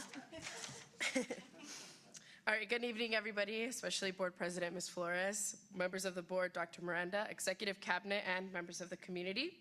My name is Eliza Day, and I serve as an education specialist at Zimmerman Elementary. It is my pleasure to provide you with an update on the progress of the CJUSD Innovative Practices Task Force and our continued work towards designing inclusive spaces for all students, especially students with disabilities. Over the past year, the task force has focused on strengthening the systems, mindsets, and cultural beliefs that support inclusive educational practices across our district. Through collaboration with Supporting Innovative Practices, which is a California Department of Education grant-funded initiative, our team has shifted from simply discussing inclusion to actively designing environments where every student is valued and fully belongs. This year, the task force developed a comprehensive logic model aligned to CJUSD's design plan with an emphasis on the equity pillar to guide inclusive practices district-wide. This framework helps us move beyond isolated practices and toward a shared vision of inclusion that is sustainable. At the center of this work are the 3 cultural beliefs created collaboratively by the task force. The first one, equity first. All students, all abilities, all backgrounds will thrive. The second one, all belong at CJUSD, where we intentionally create environments that support diversity and access for all. Number 3, everybody, every day. Continuous learning strengthens collaboration and inclusion. These benefits represent more than just words on paper. They are helping shape how we think about educational access, student identity, and belonging across our schools. Our goal is to ensure that students with disabilities are not simply included in classrooms, but are fully participating alongside their peers. Ultimately, all students have a rightful presence in the general education environment and classroom. One particularly meaningful moment this year was hearing from guest speaker Jacob Pacheco, some familiar faces in the room who also participated in that experience.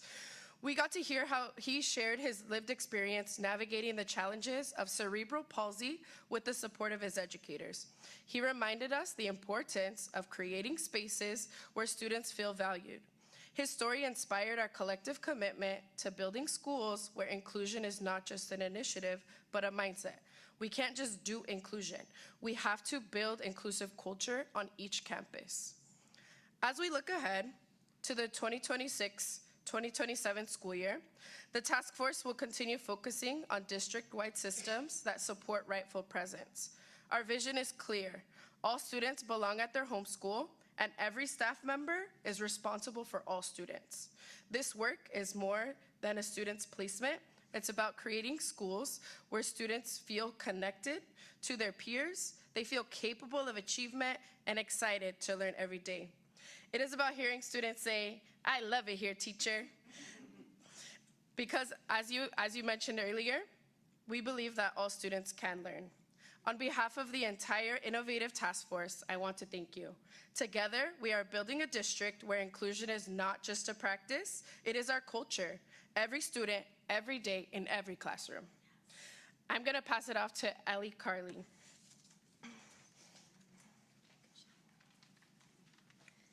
Good evening, everyone. I'm here to discuss the Literacy Task Force. We've been working now for about 4 years, doing a lot of good work in the district.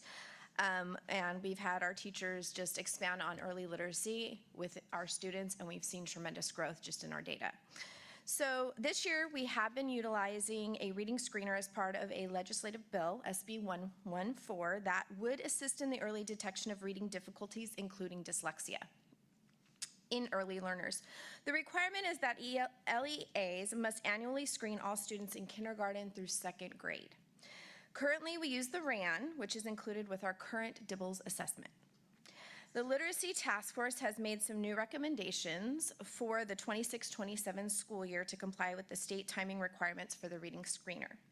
These will include that in kindergarten, we will assess students no earlier than the 91st day of attendance, and in grades 1 through 2, the assessment will be completed after the 46th day of attendance. Communication with parents and guardians is important, so we want to make sure that they receive those reading screener results within 45 days, and it is to provide an explanation if there is a reading difficulty risk. We also are recommending that after the assessment data is available, that we could possibly put the risk on the recommendation for support in Q, our student information system, so that all involved with the student are aware of the need. The Literacy Task Force has also worked on developing adequate support for our teachers and support staff in assisting students with early literacy and beyond. We are happy to announce that our curriculum council, forgot to mention the UFly. We are happy to announce that our curriculum council has approved UFly. Yay! We are so happy, as a supplemental ELA curriculum which focuses on phoneme grapheme mapping, blending and segmenting, and spelling as a core literacy skill. Also, we are consistently updating our CJUSD, went too far. We are consistently updating our CJUSD Science of Reading website so that lessons, materials, videos, and so much more are available to support teachers with effective Tier 1 literacy instruction in all of our classrooms. Finally, our district is continuing to provide professional development for our TK through 6 teachers, and this includes a 9th cohort of letters. Can't believe it, 9. And that means many of our TK through 6 elementary teachers, RSP teachers, are all getting trained. And this has been hosted by Cooley Ranch. This 8-part training focuses on strengthening foundational literacy instruction aligned to the science of reading.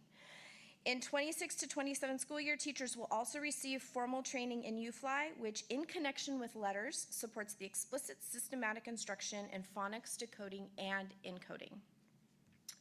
On behalf of the Literacy Task Force, I do want to say thank you to the Executive Cabinet and the school board in supporting the goal of making every student in CJUSD a proficient reader by 3rd grade and a literate graduate. Yes. And I'm going to pass it on to Lauren Tyler, who's going to discuss ethnic studies.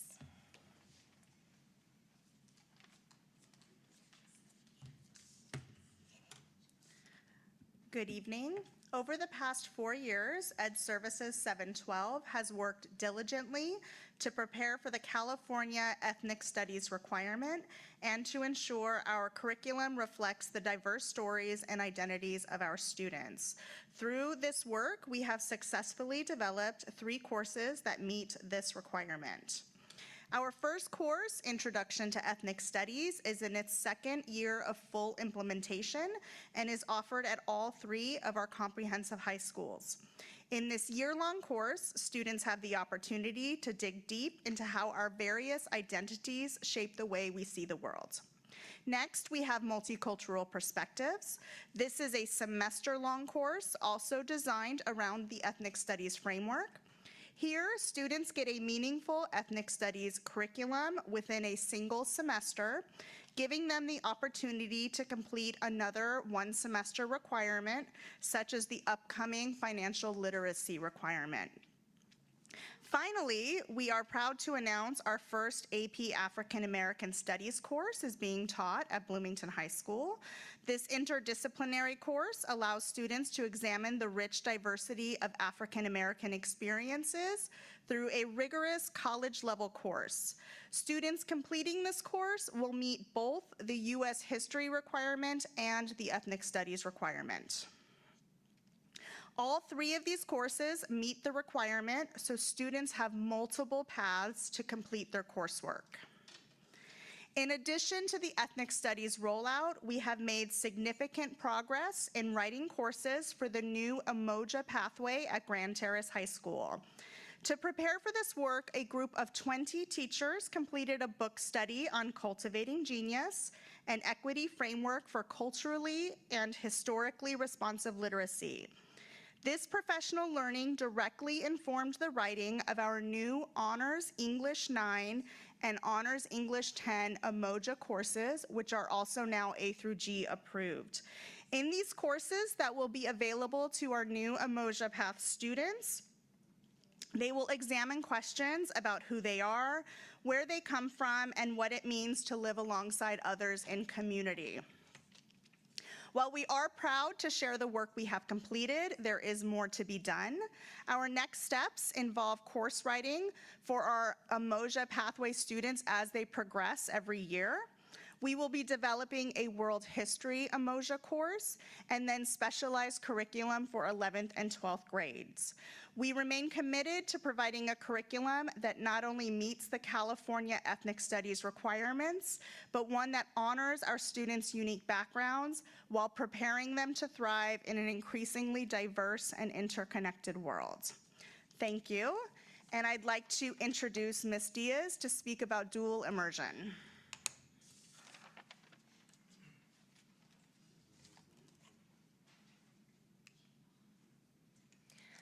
Hi, my name is Adriana Diaz. I am a TOA at Alice Burney Elementary, and this year I joined the Design Plan Committee.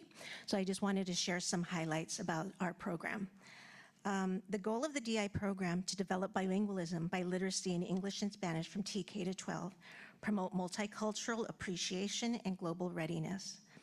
Our overview of the program is a 90-10 model. It starts with 90% instruction in Spanish, 10% in English, and it starts in kinder. Then our students build literacy in the target language first, then transition to English. Integrated learning combining English learners and native English speakers, and both languages are developed to high levels. We encourage active parent involvement, and it does require a 5 to 7 year commitment to achieve language proficiency. Acquiring a second language is an important investment in a child's future. So here are some of the highlights from the DI program. This year we had a DI Teacher Summit where 27 staff were trained on critical consciousness and culturally sustainable and social just practices. We also had a new Teacher Day, which the teachers learned about foundational strategies, grade level PD for all of our grade levels, collaboration, and coaching, ongoing support through CABE. We also are excited that our program is expanding. We have Grand Terrace Elementary and Burney. Now it's from TK to grade 4. And Zimmerman is expanded from TK to 1. to grade 1. Collaboration and partnership. Teacher collaboration, the teachers really enjoy cross-site collaboration. They are able to plan and get ideas from each other, so they're really enjoying that. We also have student teachers from UC Riverside, and we're also collaborating with CABE for DI plan updates and evaluations. Family and community engagement. Our dual immersion parent network meetings, it's available for all of our sites. It's in English and Spanish. It's led by Alejandra de la Torre, just family awareness about the DI program. And it's also done in hybrid formats, so it can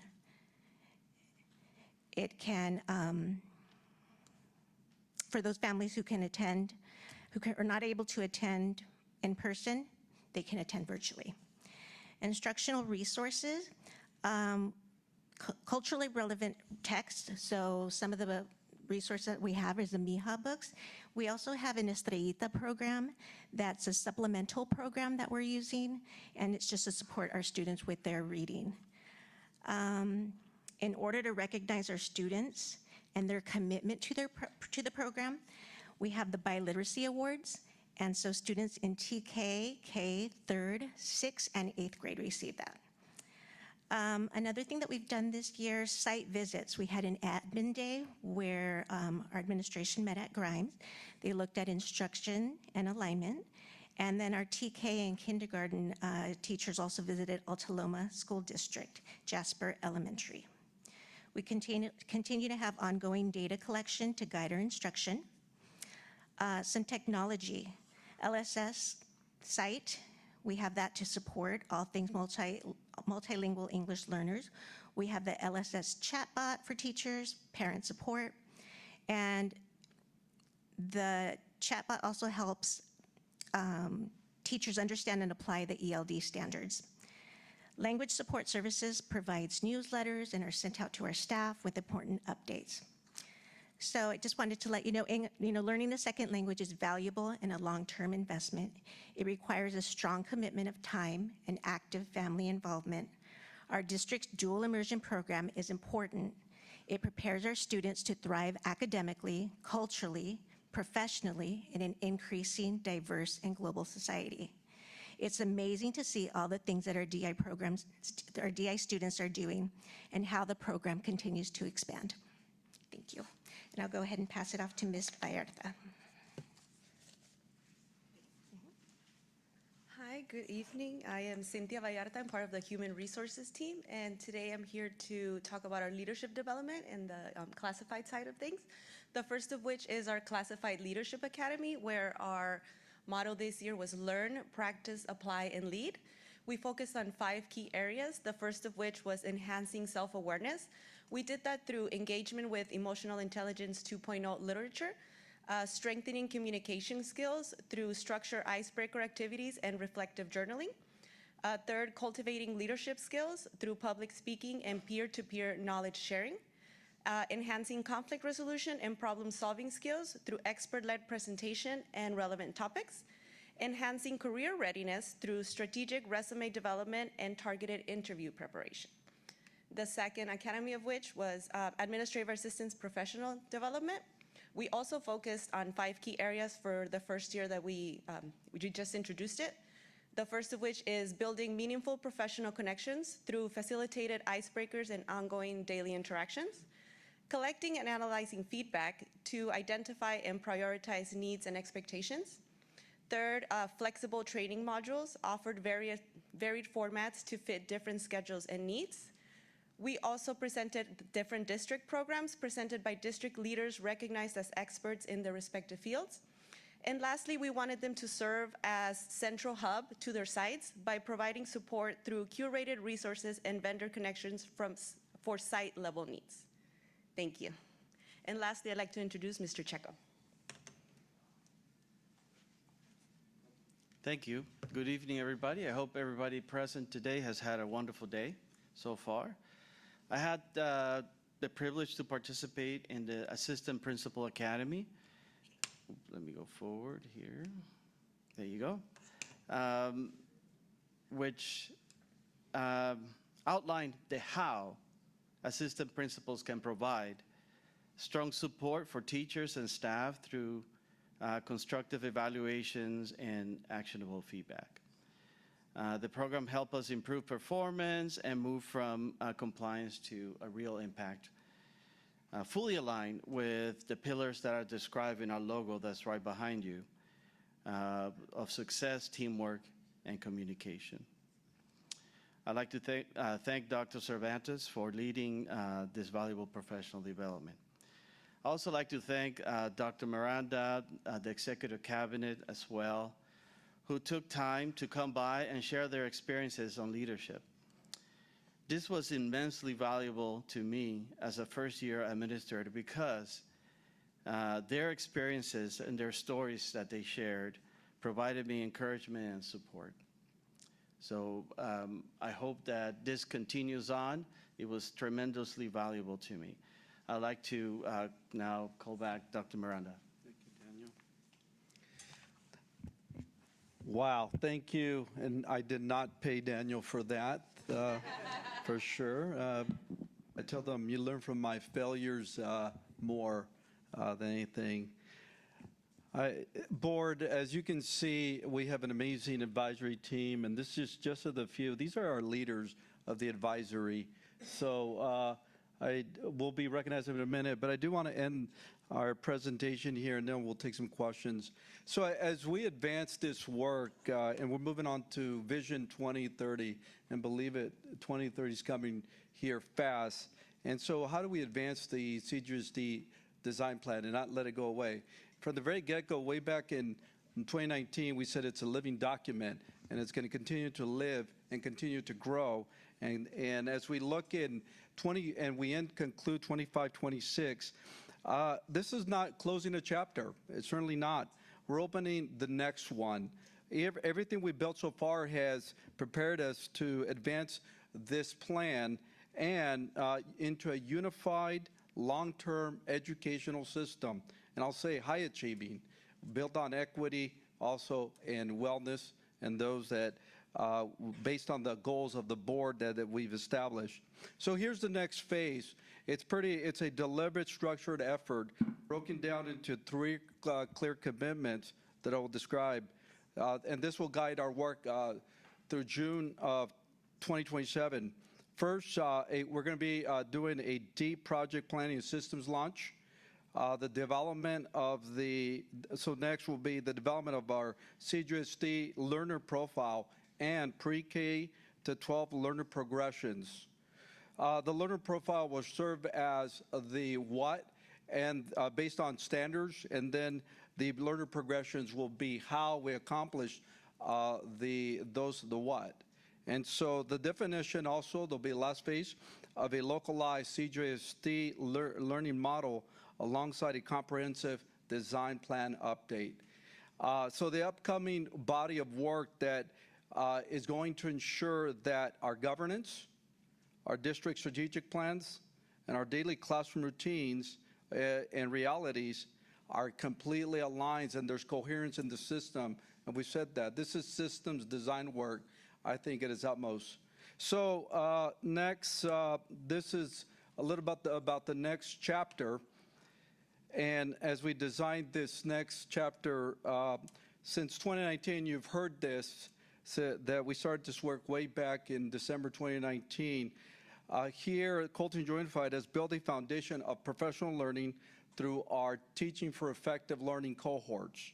And Joda has led that beautifully throughout our district. Through our collaborative inquiry cycles and the task force alignment, that we built those necessary conditions for system improvement. And that's very important. Again, those conditions are important so that you can build around the systems there. But our next step is build on the definition of what this work is trying to achieve. We are now transitioning from the current design plan to a unified 2030 framework.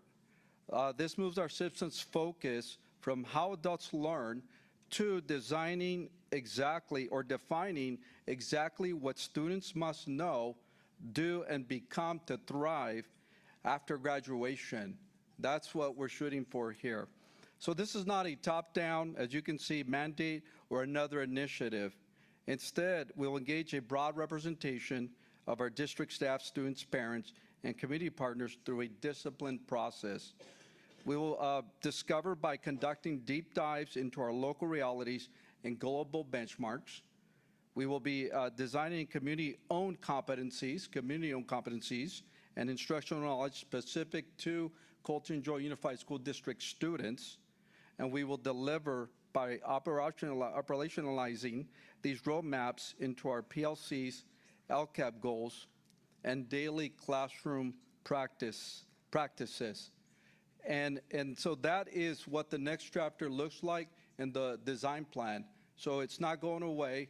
We're just going to the next phase, and the work will continue. So board, you received a lot of information this evening, an update. With that, we'd be more than happy to take questions or comments from the board. Before I want to recognize the design advisory. So before that, we'd be more than happy to take questions. Okay. Thank you. I have to say, wow, what a powerful advisory team you have, Dr. Miranda. They are all superstars. And please know, every single one of you in your area, we know how much hard work has gone into developing this plan. And I really appreciate how you have stayed the course, you stayed focused, and nothing gets in your way, because that's what we do. And if we get in your way, you let us know. We'll get out of your way. So I think you guys are all, each and every one of you is amazing in every area. I could, be here and talk to each and every one of you and letting you know how, how wonderful this is coming together. Please continue with your passion, and please know that you have our support in everything that you do. Everything you said today, we have taken to heart, and there is no wrong here. I mean, we're moving forward, and nothing is going to stop us. So you are a powerful, powerful advisory. I need to tell you. So just know that we appreciate everything that you do. Okay, I'm going to open it up to our board members. This that I have also stand out of their way to do the work, and so I echo what you just said right now.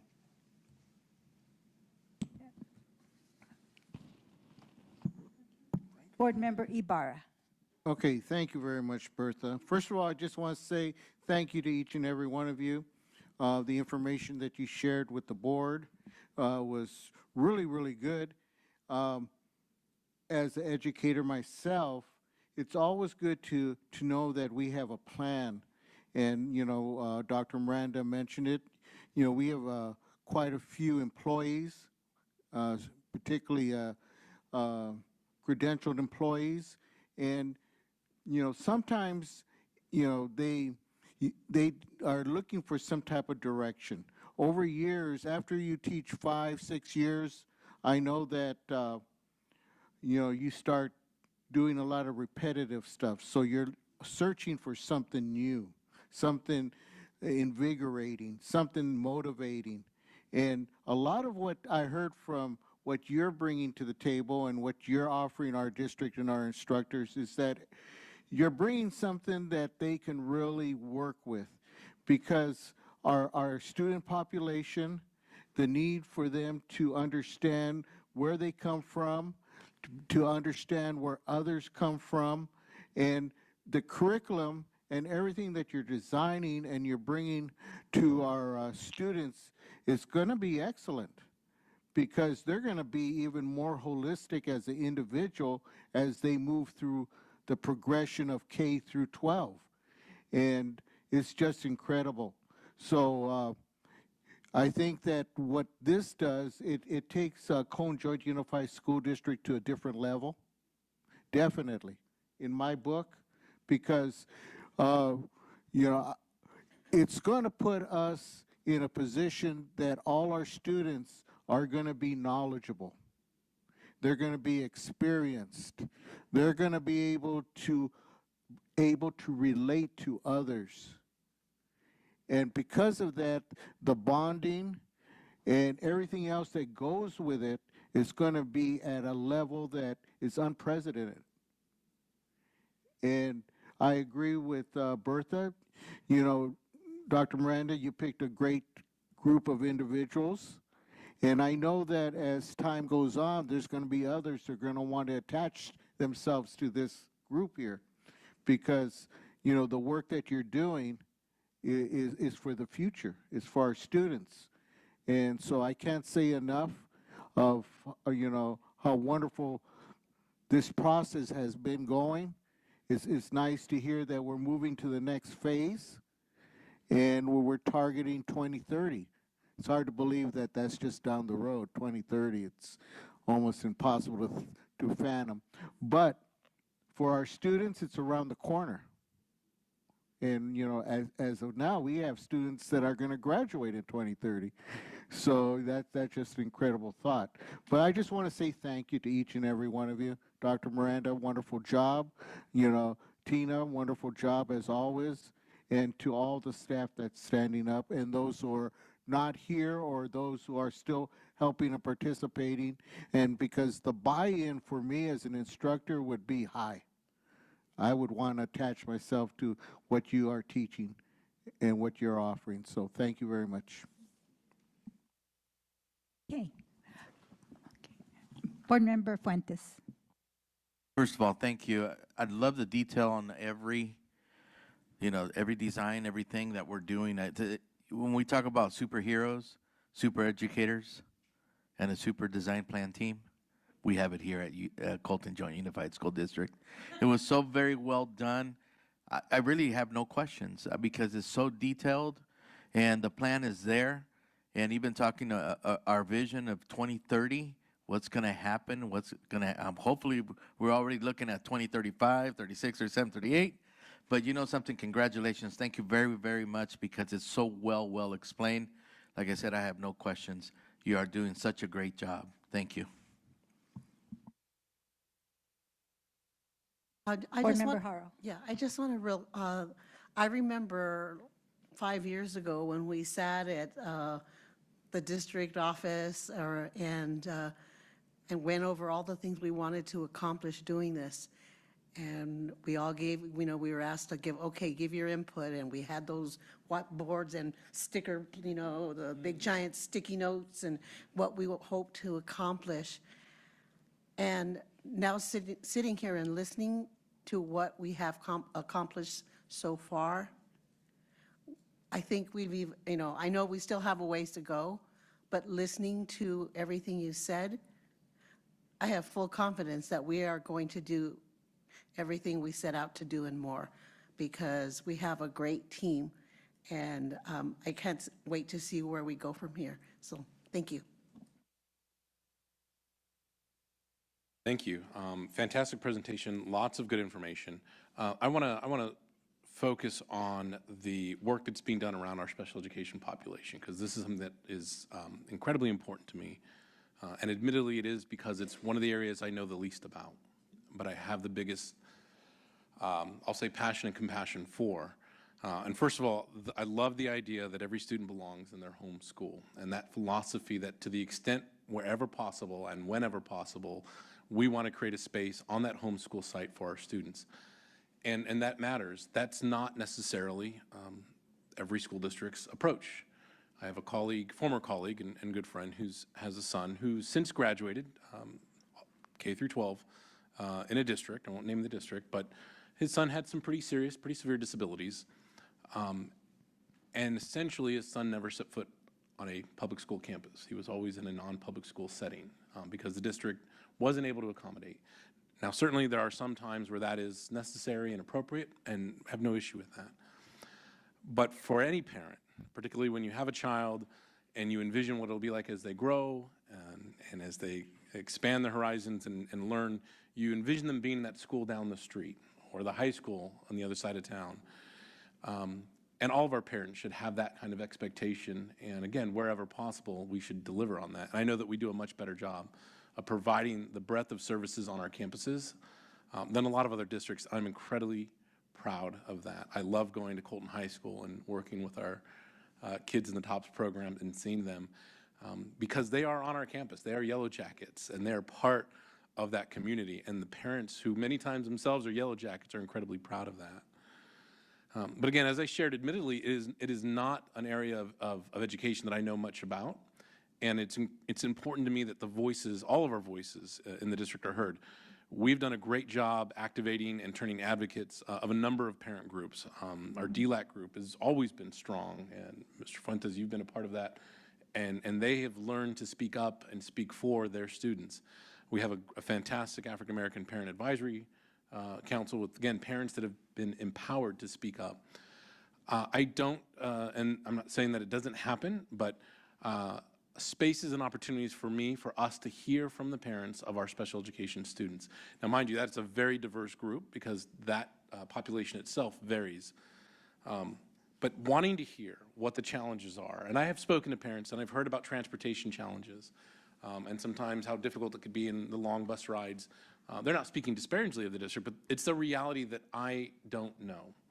And I want to, because again, we provide a lifeline for those parents and their children to be in our school. So to the degree that we could explore opportunities for those parents to have a voice, to speak up, to share what their experiences are, because they're incredibly unique. And navigating that system is not easy. I'll share personally that my daughter, we did reach out because my daughter did need some speech language therapy, some services and support. And so we kind of just gently dipped a toe, if you will, into the waters there, and we're able to get fantastic services and support through the department. I want to thank you, Mr. Pearson, for your team's support. We had a fantastic speech language pathologist that worked with her, and she's done great. She's grown tremendously. And I just think that's just a little tiny piece, right? She went in, received supportive services, and then she was able to graduate, if you will, from that. But again, there were emails exchanged and processes and forms that were new to me, new to my wife. And I want every parent, even the parents that feel they don't know where to go, they may not speak English, they may not be sure how to fill out that form or where to send that email. We have to make sure that they know that the services and support are there. So if there's anything that I could advocate for, it's that helping find a way that we can hear more of those voices. I think we would all appreciate hearing from the parents from our special education students, because it's not always present and they're not always in the room or at the table. But I know behind the scenes you're working closely with the parents. I'm saying at this level, we would love to hear it to some degree. So thank you. Okay. I just want to say that I really appreciate you being here tonight, because I know you could be at home with your families having dinner, and you know, you're at the end of the year, you're, you know, very, very busy.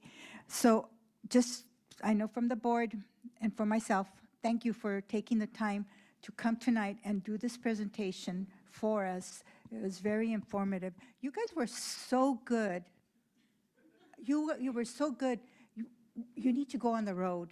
And, you know, and we need to share this, that, you know, other districts would love to hear this, the county, I mean, the state. You guys are awesome. So I just want to say thank you again, and for all your hard work. Thank you, Board President. Thank you, Board, for those comments, and absolutely, you're absolutely right, Board, and thank you for that. It helps us do the work as we move forward. I will share that I get the honor to serve as Vice Chair of the SELPA, East Valley SELPA, and I'll tell you, I love serving as the Vice Chair because I hear the stories and I want to bring those best practices and work to our district.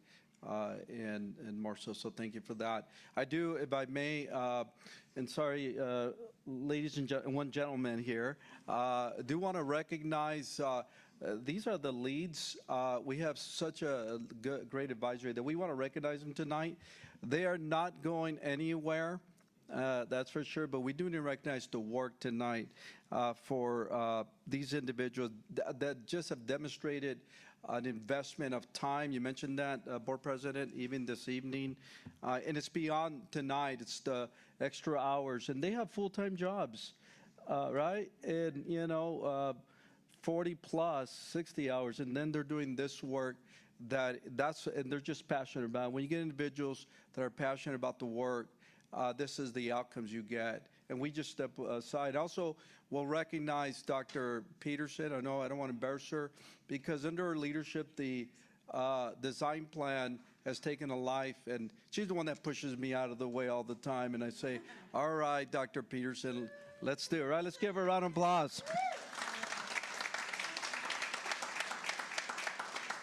Their expertise, they're in their groundwork. You see, they're in the classrooms doing the work, and also working with teachers. So I couldn't ask for a better advisory team. Well, with that, I want to give a certificate to some of the people that are here. We have a lot certificate. I'm going to just read the names, and if you guys want to wait until applause at the end, that'd be great. We'll give them a big giant applause and take a picture with these folks here. We have also a little goodie bag there. So with that, now some of the people are not here. They didn't present, but I do want to recognize them, and I'll do this quick. These are members of the team, and let me move on to this slide here. These are all the folks that are part of this advisory team. But these are the top right here. All right, so I do want to recognize, so this certificate of recognition, the Colton Joint Unified School District Board of Education proudly recognizes. So we're going to start off with, and I don't think she's here, but if she's here, she can come up. Joan Baiza? No? And we'll just put this over there. Ladies and gentlemen, if you guys, when we call your name, if you don't mind going to the well, and then we'll do a picture. Daniel Checo.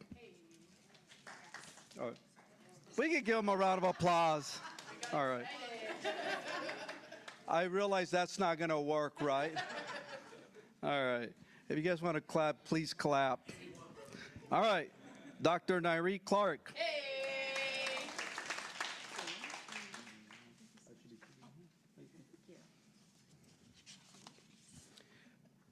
Dr. Brandon Dade.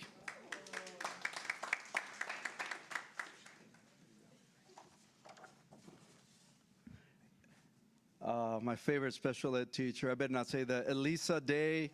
Thank you so much. She has an awesome classroom at Zimmerman Elementary. Adriana Diaz from Bernie Elementary.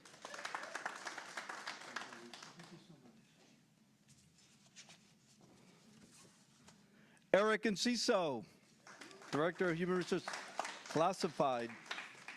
Up, Eric. Walk faster.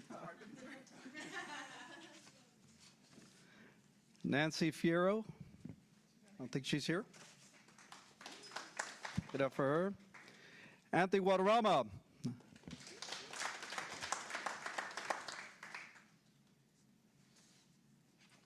Thanks, Anthony.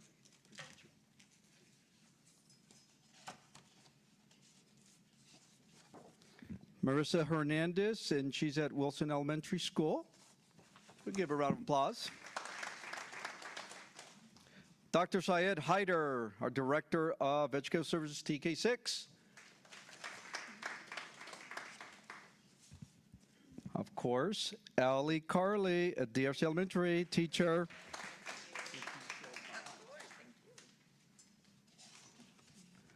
Ashley Labella, counselor, Lewis Elementary School.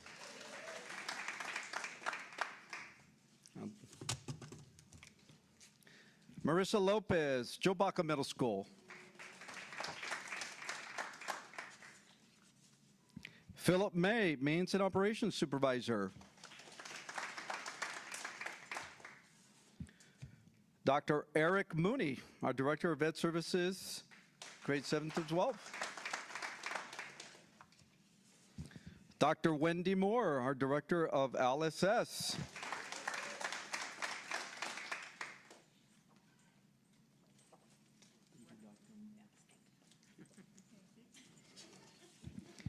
And Joda Murphy.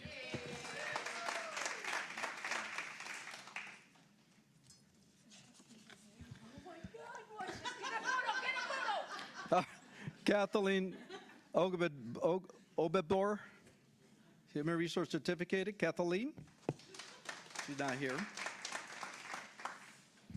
All right, Katie Orloff, Director of Communications.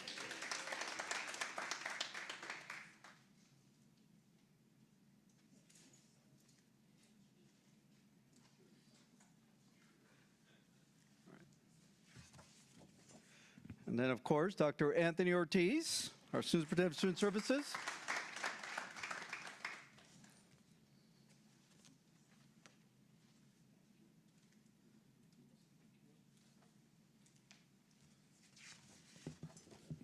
Yvette Palmer, Human Resource Classification Coordinator.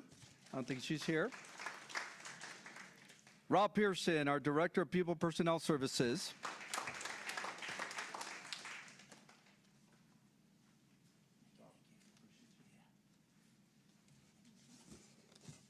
And, of course, Dr. Tina Peterson.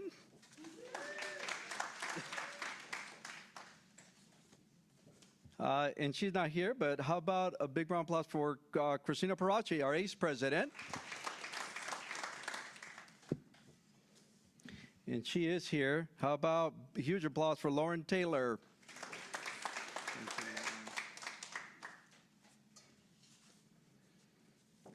And Cynthia Vallarta.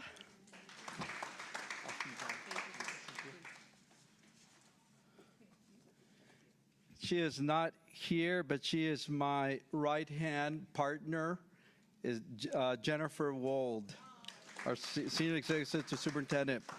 So with that, you want to add a couple? And just Dr. Frank Miranda. Oh, well. I think with that, Board, do you mind we take a picture with this amazing team?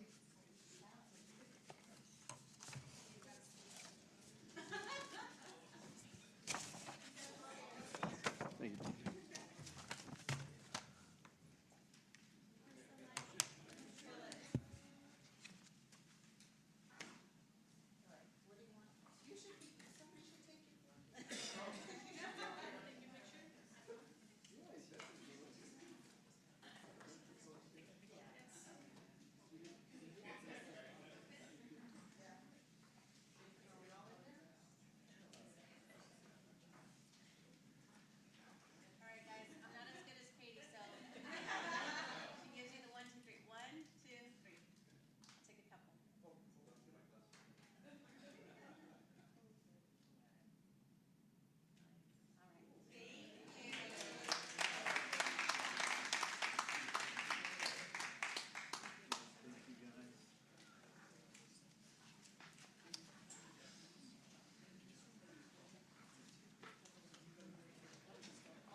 And that is our why, right?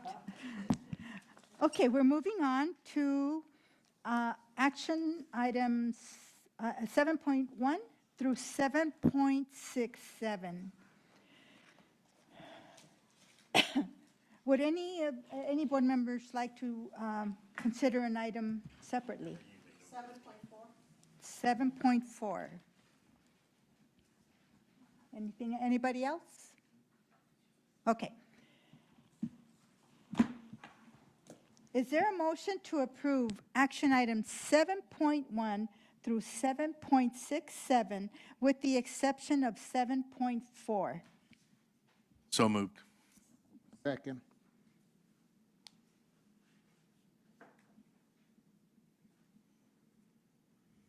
I have a motion by Board Member Fuentes and second by Board Member Ibarra to approve action items 7.1 through 7.67 with the exception of 7.4. All those in favor say aye. Aye. Nays? Okay. On motion by Board Member Fuentes and Board Member Ibarra and carried on a 6-0 vote. Okay, the board approves items 7.1 through 7.67 with the exception of 7.4. Okay, we're moving up to 7.4. Okay, we have a motion. Okay. We have a motion by Board Member Haro and second by Board Member Flores to approve action item 7.4. Is there a discussion? I'd just like to make a comment. I don't know who wrote this. I'm sure it was a collaboration of how this was written. But I feel very proud as a district that this resolution is being passed and in the way it was done.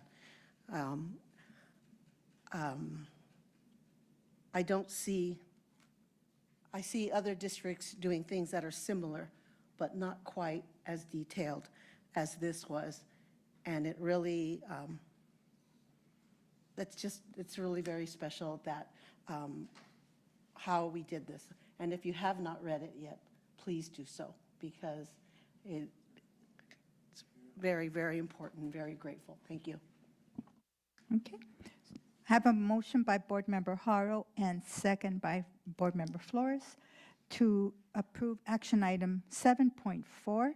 All those in favor say aye. Aye. Nays? Okay, on motion by Board Member Haro and Board Member Flores and carried on a 6-0 vote, the board approves item 7.4. Thank you for that, Pat. 8.0. For administrative reports 8.1 through 8.3, are there any questions from the board or comments from the board? Nope, no questions. Okay. We're moving down to item 8.4. There is no facilities update. Item 8.5, ACE update.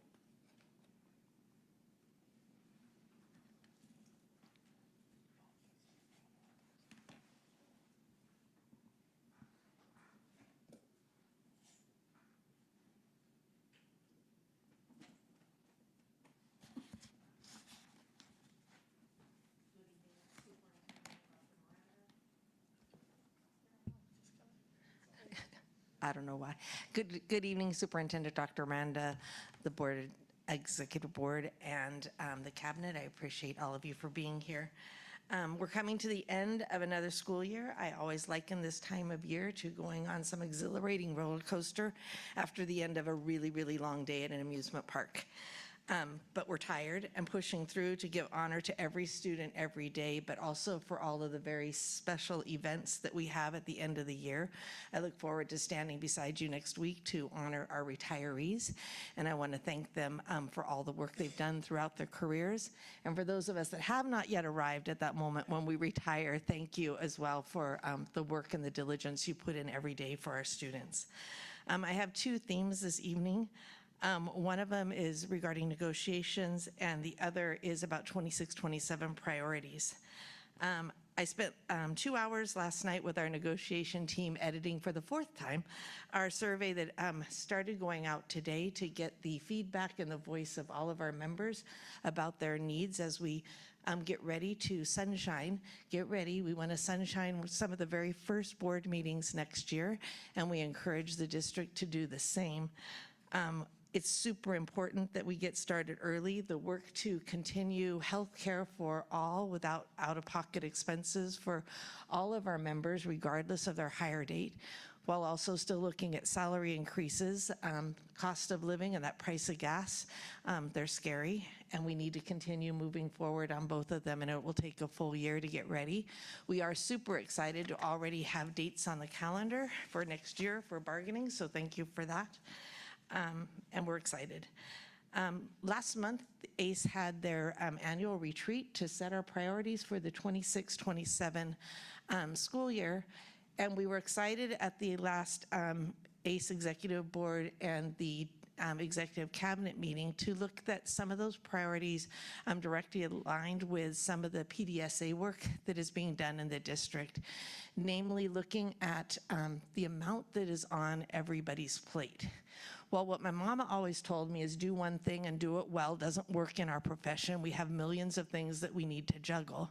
There is some truth that we cannot sustain excellence while continuing to add more on our plates without removing some. And so I'm happy that we're going to work alongside each other, pushing up our sleeves and really looking at what's essential and what can be combined and what really will push forward our entire district to success. So I'm excited to look at both of those priorities next year negotiations, as well as looking at how much is on our plates.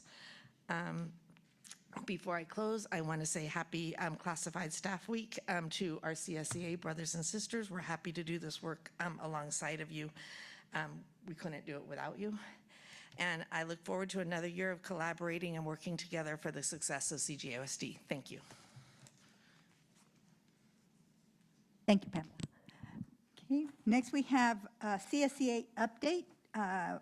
CSEA President Guadarrama. Good evening, Board President Flores, board members, Superintendent Dr. Miranda, and members of the audience. Anthony Guadarrama, CSEA Chapter President, Colton 244. I would like to start by thanking the board for approving action item 7.50. Thank you for that. I want to congratulate our new management and a special shout out to Lupe Montoya. Congratulations, buddy. I would like to thank Director John Sachs for recognizing our classified members that went above and beyond, as CSEA members consistently tend to do. Which leads me to the next part of my update. This week is a very special week that is near and dear to my heart, Classified School Employees Week. This year's motto is Students Thrive Where Classified Work. So I would like to send this message to all my classified brothers and sisters. As your chapter president, I'm honored to represent the people who keep our schools running every single day. This week, we celebrate classified school employees, but the truth is your work deserves recognition every week, every day, every hour those doors are open.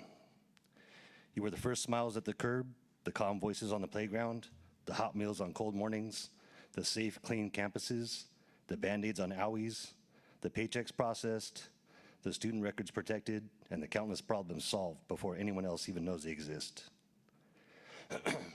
I see your professionalism when plans change without warning and you adapt without missing a beat.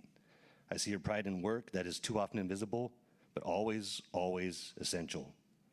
And I see your strength and determination showing up through uncertainty, sometimes short staffing and shifting demands, because students and families are counting on you.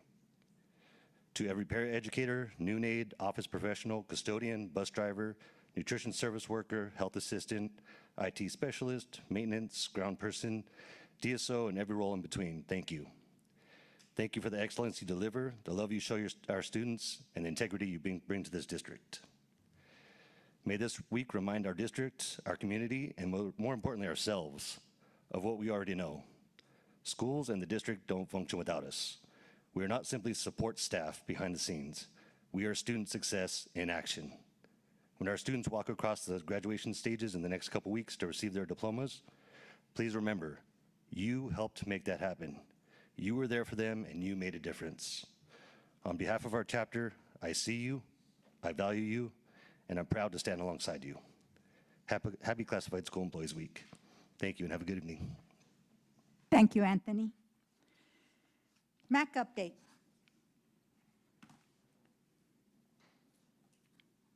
All right, I'm going to try to keep this short and sweet. I'd like to also reiterate what Mrs. Townsend and Mr. Guadarrama shared about the Classified Employees Week. We know and we cherish our employees, and we're very thankful for their support and working alongside them. They do a tremendous job in helping us set up, tear down, be there daily, greet our students, and they are the smiling faces that our students see every day, so thank you. All right, on behalf of MAC, I'd like to share that we have a new board for the 26-28 school year, all the way to 28, so it's a 2-year term. I will be still serving as president. Thank you, everyone. We have our legislative VP, Mr. Abbott, who will also continue. Our VP of membership, Mrs. Frejo. Our VP of equity, Nairi Clark, is stepping up to the plate. We have Treasurer Amber Duran, Representative Judith Serving, and our representative, Ashanti McLean. So we have some new faces on our MAC board, and we're really excited to have them join our team and help us get to the work of supporting our MAC employees. We'd also like to share on behalf of Region 12, we have some new committee and council members that are helping to represent and share our purpose and our why with the state and the region. And so that information is there for you as well. And together we lead, we support, and we inspire. So there's some key words that we want to make sure that we also follow through with in CJUSD MAC. Congratulations to our AXA Region 12 Awards. In our last superintendent's communique, he mentioned that we had some representatives here in CJUSD who were receiving awards. So we'd like to also recognize Nairi Clark, Dr. Nairi Clark, and Adriana Frejo, who received awards for Region 12. So they're there in the featured in the photos there. We also have some upcoming AXA PD, and this is important for all of our management team members who are planning for next school year. It's amazing how quickly time flies, but we want to make sure that we're prepared and we're intentional with providing PD for our management team members. So they have the Personnel Institute coming in September. We have the Women in School Leadership Forum that's going to also be in September. We have Lead with Pride in Long Beach in September through October. Our Leadership Summit in Chula Vista in November. We also have Every Child Count Symposium that's coming in January of 2027. Negotiators Symposium, January 13th through the 15th. And then along with everything else, we'd like to thank all of our MAC leaders as well as all of our teachers and classified staff, as I mentioned before, for making this school year an amazing school year. We truly could not do everything that we do to serve our students without everyone's support and the joint unified effort. So we want to just take the time to recognize everyone's effort and wish them a wonderful graduation season, promotion season, and then a great summer and well-rested summer. Come back ready to lead strong. Thank you. Thank you, Yvette. ROP update. Okay, I'll go ahead and start and then pass it on. On the 13th, we, CRIROP, Colorado Chicaipa ROP, had their Evening of Excellence at Valley College. It was really, really well turned out.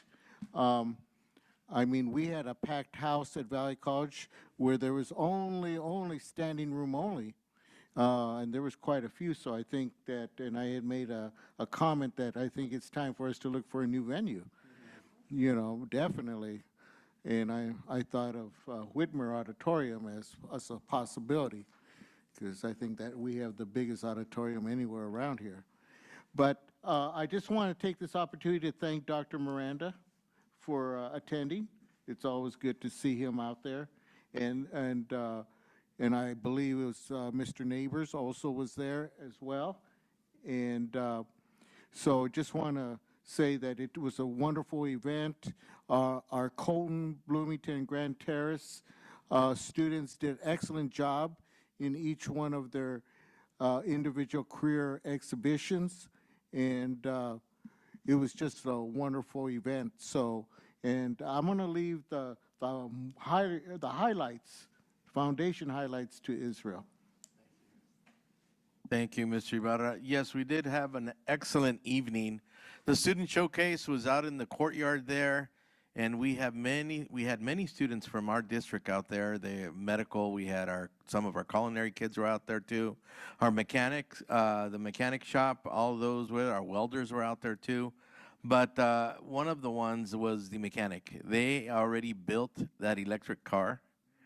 And I was speaking to some of the students, and they say that the electric car they built goes 60 miles an hour. So they've already driven it, and they got it up to 60 miles an hour.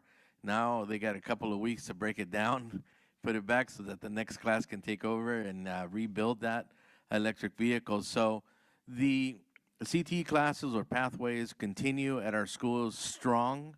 Our medical pathway our medical pathways, our mechanics, our welding award winners. You know, our welding program is an award-winning program, our culinary program, all of those. We are doing great. I know that soon we'll have the engineering program building out at Grand Terrace High School. That's coming, isn't it? Soon. So we'll have that there. But we did have a full house. We had a full house to the point that I had a meeting yesterday, a small meeting with the superintendent of CRIROP, and they were about to call the fire department because we had an over amount of people there. But they let because we were getting close to the end, they let everybody stay there. I didn't know that until I spoke to him yesterday, that they were about to call the fire department, and because we did have a lot of people there. The showcase was great. As I was leaving the event, I can hear the positive comments how well the Evening of Excellence was. We did give away almost $25,000 in scholarships to students. Even the student who designed the covers, we have students who actually draw and design the covers, and then we get to vote on them. The student did receive a $100 scholarship too. So it's an evening that I'd love to have a lot of our CJUSD staff come out if there's an opportunity for you to come out. We are looking for other places, other venues, because I think we've already outgrown the Valley College Auditorium, and hopefully we might even bring it out maybe to Whitmire, I don't know, Colton High School, and we'll be talking more about that. But to all of those, Superintendent Miranda, thank you for being there. Principal Neighbors, thank you for being there and supporting us, and all the staff that was there from Colton Joint Unified School District. Thank you for your support, because it's all about our students. It's about their achievement, it's about their wellness, and it's about everything that they do. Thank you again. That's all I have. Thank you. Pat? Yes, just two things I want to bring out. You've already spoken about the Evening of Excellence, but we were notified that our construction technology 1 and 2 were just A through G approved. So now 100% of all the CRIROP courses are A through G approved, which is really great news to have them all. And the other thing I just wanted to share, because I thought it was really cool, and everybody are really liking it, is that we started a new program at CRIROP, and it is called Playground to Purpose. And it says, before we were CRIROP, we were kids with big dreams. And each month they're doing different photos of staff and sharing with everybody that we all had a beginning. And yeah, there's one of me there. But and my colleagues, you have not submitted your photo yet. So, but yes.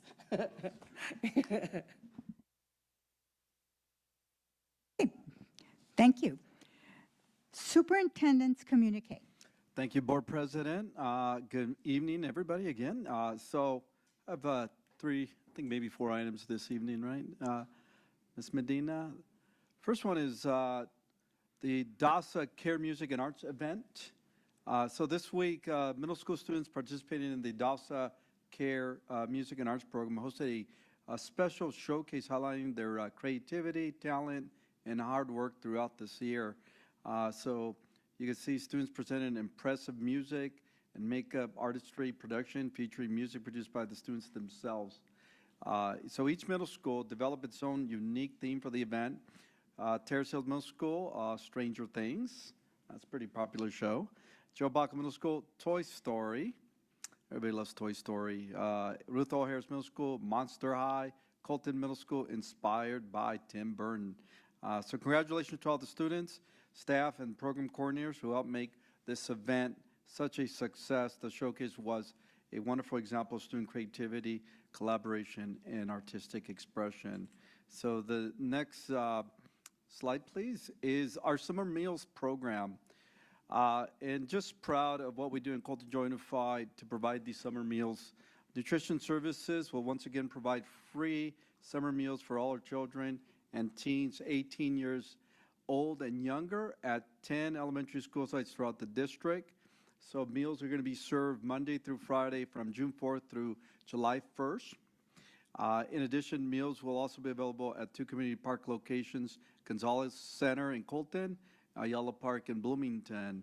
So park meal service will operate Monday, again, through Friday, as I mentioned earlier, June 4th through, is it July 1st or June 30th, just to be clear? July 1st, okay, great. And just want to make sure I get that right. See, that's why we have our Director of Nutrition Services there with our former Director of Nutrition Services there, so that's awesome. So let me just add this, that the meals are at no cost for adults with disabilities who are enrolled in qualifying nonprofit school programs. And just note that the meal service will not be provided on June 19th in observance of Juneteenth. So again, thank you to our Nutrition Services Director, Casey Robertson, and the entire Nutrition Service team for their continued commitment to supporting our students and families throughout the summer months. So just awesome program there. And then my next slide is going to our summer vacation here, and congratulations. So just want to say that as we close out another successful school year, I'd like to extend my heartfelt congratulations to all our graduates and their families. And graduation's coming next week. I know we're starting with Colton High. It's going to be all week of graduation, so it's going to be awesome. It's great to see our graduates and their families. So graduation, again, is just an important milestone, and we're proud of all our students and what they have accomplished. So on behalf of the Board of Education and Executive Cabinet, we wish our graduates continued success as they begin the next chapter of their educational and professional journeys. I also want to thank all our staff, students, families for their dedication and partnership throughout the school year. We hope everyone has a safe, restful, enjoyable summer filled with opportunities, relaxation, recharge, spend time with family and friends. For students who are participating in the summer programs, middle and high school summer school begins Thursday, June 4th. Elementary summer school begins Friday, June 5th. All summer programs will conclude on Wednesday, July 1st. Again, thank you for an outstanding year. We look forward to welcoming everyone back at the end of July and continue serving with purpose together as one district. I believe we have the Grad Walks video. I would like to, if I may, show that. This is our annual Grad Walks. If you haven't participated, I got to go with CSA President Wadarama. Thanks to him, we went to the Grand Terrace Elementary Grad Walk from Grand Terrace High School, and then we ended up going over to Terrace Hills Middle School. And I have to say that President Wadarama, I think, knows everybody in that community. I felt good because I was next to a celebrity there. Thank you for allowing me to go with you. All right, so let's watch the video, a short video about the Grad Walks there at Grand Terrace High School. Every time I think of you, it's taking me back there, taking me back there. And it feels like summer. And it feels like summer. Oh, it feels like summer. Oh, it feels like summer.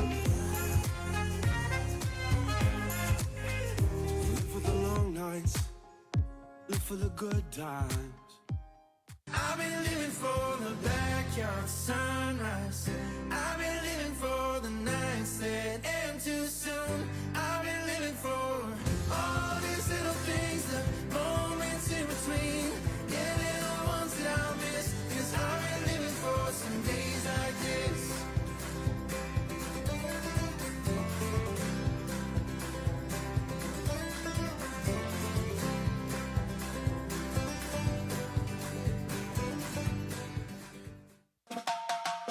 No stress, just vibes, let it flow, feel alive. No stress, just vibes, we're alright, feeling right. Hey. Morning light on my face, slow steps, easy pace. No pressure in my mind, leave the noise behind. Little smile, feeling free, just being me. That's the key. Oh, that was Eric Perez again, our communication specialist, put that together. So have a great summer, everybody. Thank you, Board President. Thank you, Dr. Miranda. Board member comments. Board member Dan Flores. Just one item today. Wanted to ask if there would be consensus from the board to bring a resolution to a future meeting related to HR 2402. This is a federal bill that Congressman Pete Aguilar has introduced called the No Hungry Kids in Schools Act. So fitting that we were just talking about nutrition services. As many of us know, this EP program that we do participate in allows districts, but schools specifically, that when they reach that threshold of 25% that qualify for the free reduced lunch, then the whole school can qualify. And it's a great program. It streamlines it. However, as we know, there's a lot of paperwork involved with that, and we've heard some rumblings the feds may go in a different direction or challenge that. This bill, if approved and codified into law, would codify essentially that it would remove that threshold and essentially provide meals across the board throughout the country, make it eligible for all schools to participate in a universal free lunch program. So it's something that was endorsed by SANDABS. Dr. Miranda, you remember as well. SANDABS has endorsed this, and I just think given that Congressman Aguilar has been very supportive of the district, this is one of the legislations he has reached out for and asked for support from districts. If we could bring a resolution, just our endorsement or support, if you will, for the bill, No Hungry Kids in Schools Act. Is that something that would be acceptable to the board? Okay. Yes, I agree. We have a consensus. All right, appreciate it. I would hope feeding kids is not controversial, but you never know these days. Thank you. That's all I have, and thank you everyone for all the wonderful work you do, and I look forward to graduation next week. Okay, thank you. Board Member Sandoval. Thank you, everybody, for being here, and see you all in graduation. That's all. Thank you. Okay, Board Member Ibarra. Thank you, Bertha. Just want to go ahead and, like everyone else, recognize our classified employees and all the wonderful work they do to help make our day in and day out as pleasant as it is at each school site and each one of our facilities. I see them all as professional individuals who have an expertise in all these different areas, just as our management and our credentialed. So, anything that we can do as a district to show our appreciation for them will be well deserved. So I just wanted to mention that. Also, just want to say to those who are here and those who are not, thank you for another school year. It's incredible how quickly this year went by. It seems like, and I talk with my colleagues at work, that it seems like every year is going faster and faster. And I don't know if that's preordained or it's just my imagination. So, but I think we're all experiencing it at the same level. So, I don't know if Dr. Miranda has the ability to slow down the roller coaster, but, it's just going fast. But that, I just want to say thank you to everyone for your dedication, for your care, for your expertise, to all our students, our community, and to everyone we serve. Because when you think about Cone Joint Unified School District, we are the hub, I'll use that, the hub of this area, this community. And a lot of people look toward us as a district holistically throughout all these geographical areas that we serve as the main source of support, knowledge, and everything else that we provide, resources, etc. So I can't say enough about how much each one of you that are here, those who are not here, provide toward giving all those services. And the other day I had opportunity to mention that one of the things that when I was in high school, I had a teacher who was very influential at the time to me, tell me, Frank, you got to make a 5-year plan. And I said, yeah, that's not a bad idea, and then she goes and say, if you're able to meet 3/4 of that 5-year plan at the end of the 5 years, you've done pretty good. And, you know, one of the things that I added to that 5-year plan list is I've always wanted to be in a position to help others, one way or the other. And that's what I see each and every one of you here today. You put yourselves, for one reason or another, in a position to help others. And there's no greater thing that you could offer to humanity, to our students, is your skill, your knowledge, your expertise, and just you being who you are. So I just want to say thank you to each and every one of you for another wonderful school year. And like my colleagues, look forward to seeing everybody at graduations. Thank you. Board Member Haro. Yes, I want to echo the sentiments that previous board members have already said. Thank you to our classified staff. When you spoke, you said they're the first person the kids see in the morning and they're the last they see when they leave. And that's absolutely true. And we're very grateful for all our classified employees in the district. And I also want to say that it's been a really good year. And the reason it has been is because of the amazing staff that we have. You know, we say that all the time, but we truly do mean it. We wouldn't be where we are. I mean, the presentation tonight was, you know, that kind of echoed that sentiment of everything that we're trying to accomplish here in Colton. And none of that can be done without the amazing employees that we have. And so with that, I wish you all a wonderful time off. Very well deserved if you're going on vacation, if you're staying home, but enjoy it with your family, your friends, and take time, take that, I always say it all the time, take that me time, because you all deserve it. So have a good summer, and I'm not even gonna say we'll welcome you back when, just have a good summer. Yeah, because we don't even want to think about that part yet. Board Member Fuentes. Thank you, Board President. Just wanted to also say to our classified staff, thank you. Thank you for what you do every day. It's sometimes, you know, like they said, you know, they're the first to see you and the first to see you when you leave. So I want to thank, if I could hug every single one of you, I would. And you know how I am. I'm always very sentimental, very, you know, I love what everybody does. And to our classified staff, thank you very much from the bottom of my heart. Thank you. Also want to highlight that our IBEW 477 had their first graduation ceremony at Grand Terrace High School for the pre-apprenticeship for the electrical program. So we had how many students? I don't recall how many students. 12 or 14 students, and we had one lady in the whole group. So that was exciting to see. So we had our first graduation on Tuesday. Thank you. I want to congratulate those students again for doing that. The trades, that's going to be a big one now. The trades, construction, welding, all those things are going to be opportunities for our students to succeed and be successful in what they do. Also, I want to thank the Bloomington High School for coming out this evening and doing their presentation. It was their first time. They did such an awesome, well done presentation. So thank you to them. And to end with our superheroes from the design plan, thank you very much. That was just amazing to hear all the things that we're doing through our design plan. And it was, excuse me, the burrito's kicking. Sorry about that. So I want to just say thank you. Thank you so much for what you're doing, for bringing that information to us, for sharing everything. Dr. Miranda, thank you so much for your team, for doing that, because that's the way we make things happen. That's the way we roll here at CJUSD.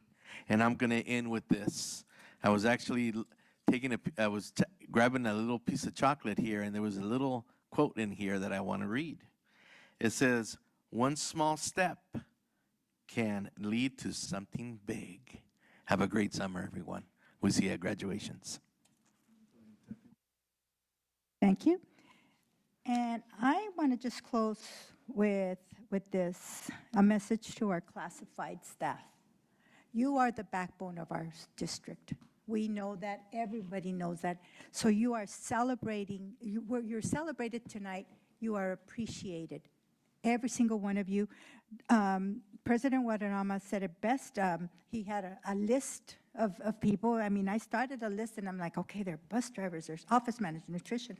I mean, the list goes on. And each and every classified person, classified worker, we appreciate you. Just please send that message. And I hope if you're online and you hear it, thank you. Thank you. With that, we will now adjourn into closed session to discuss items on the closed session agenda. Good night.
Okay, the board is back from closed session.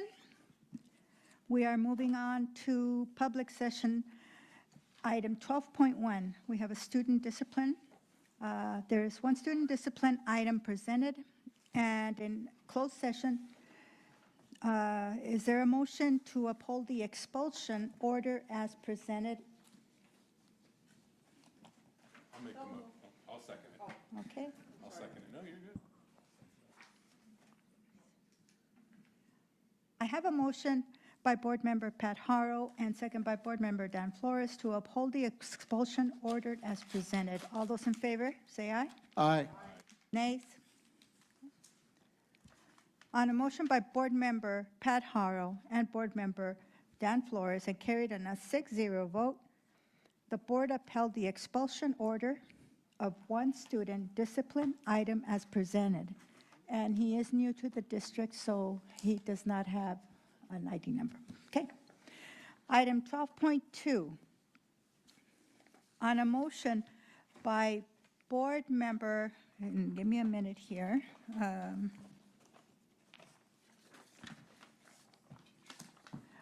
a motion by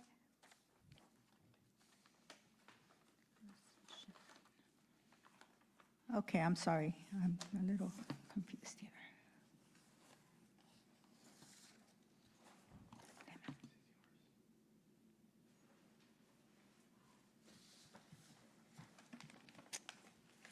I messed up here.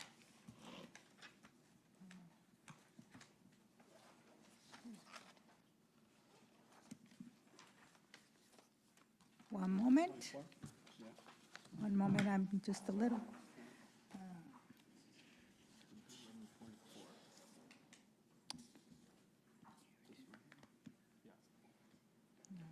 That's not it.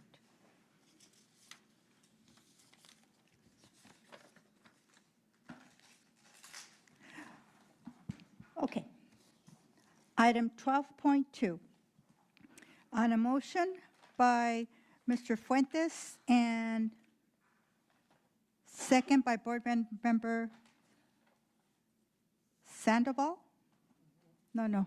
Is that right? That was it. Okay. The board approved the 3 classified coaches and 4 volunteers. Okay.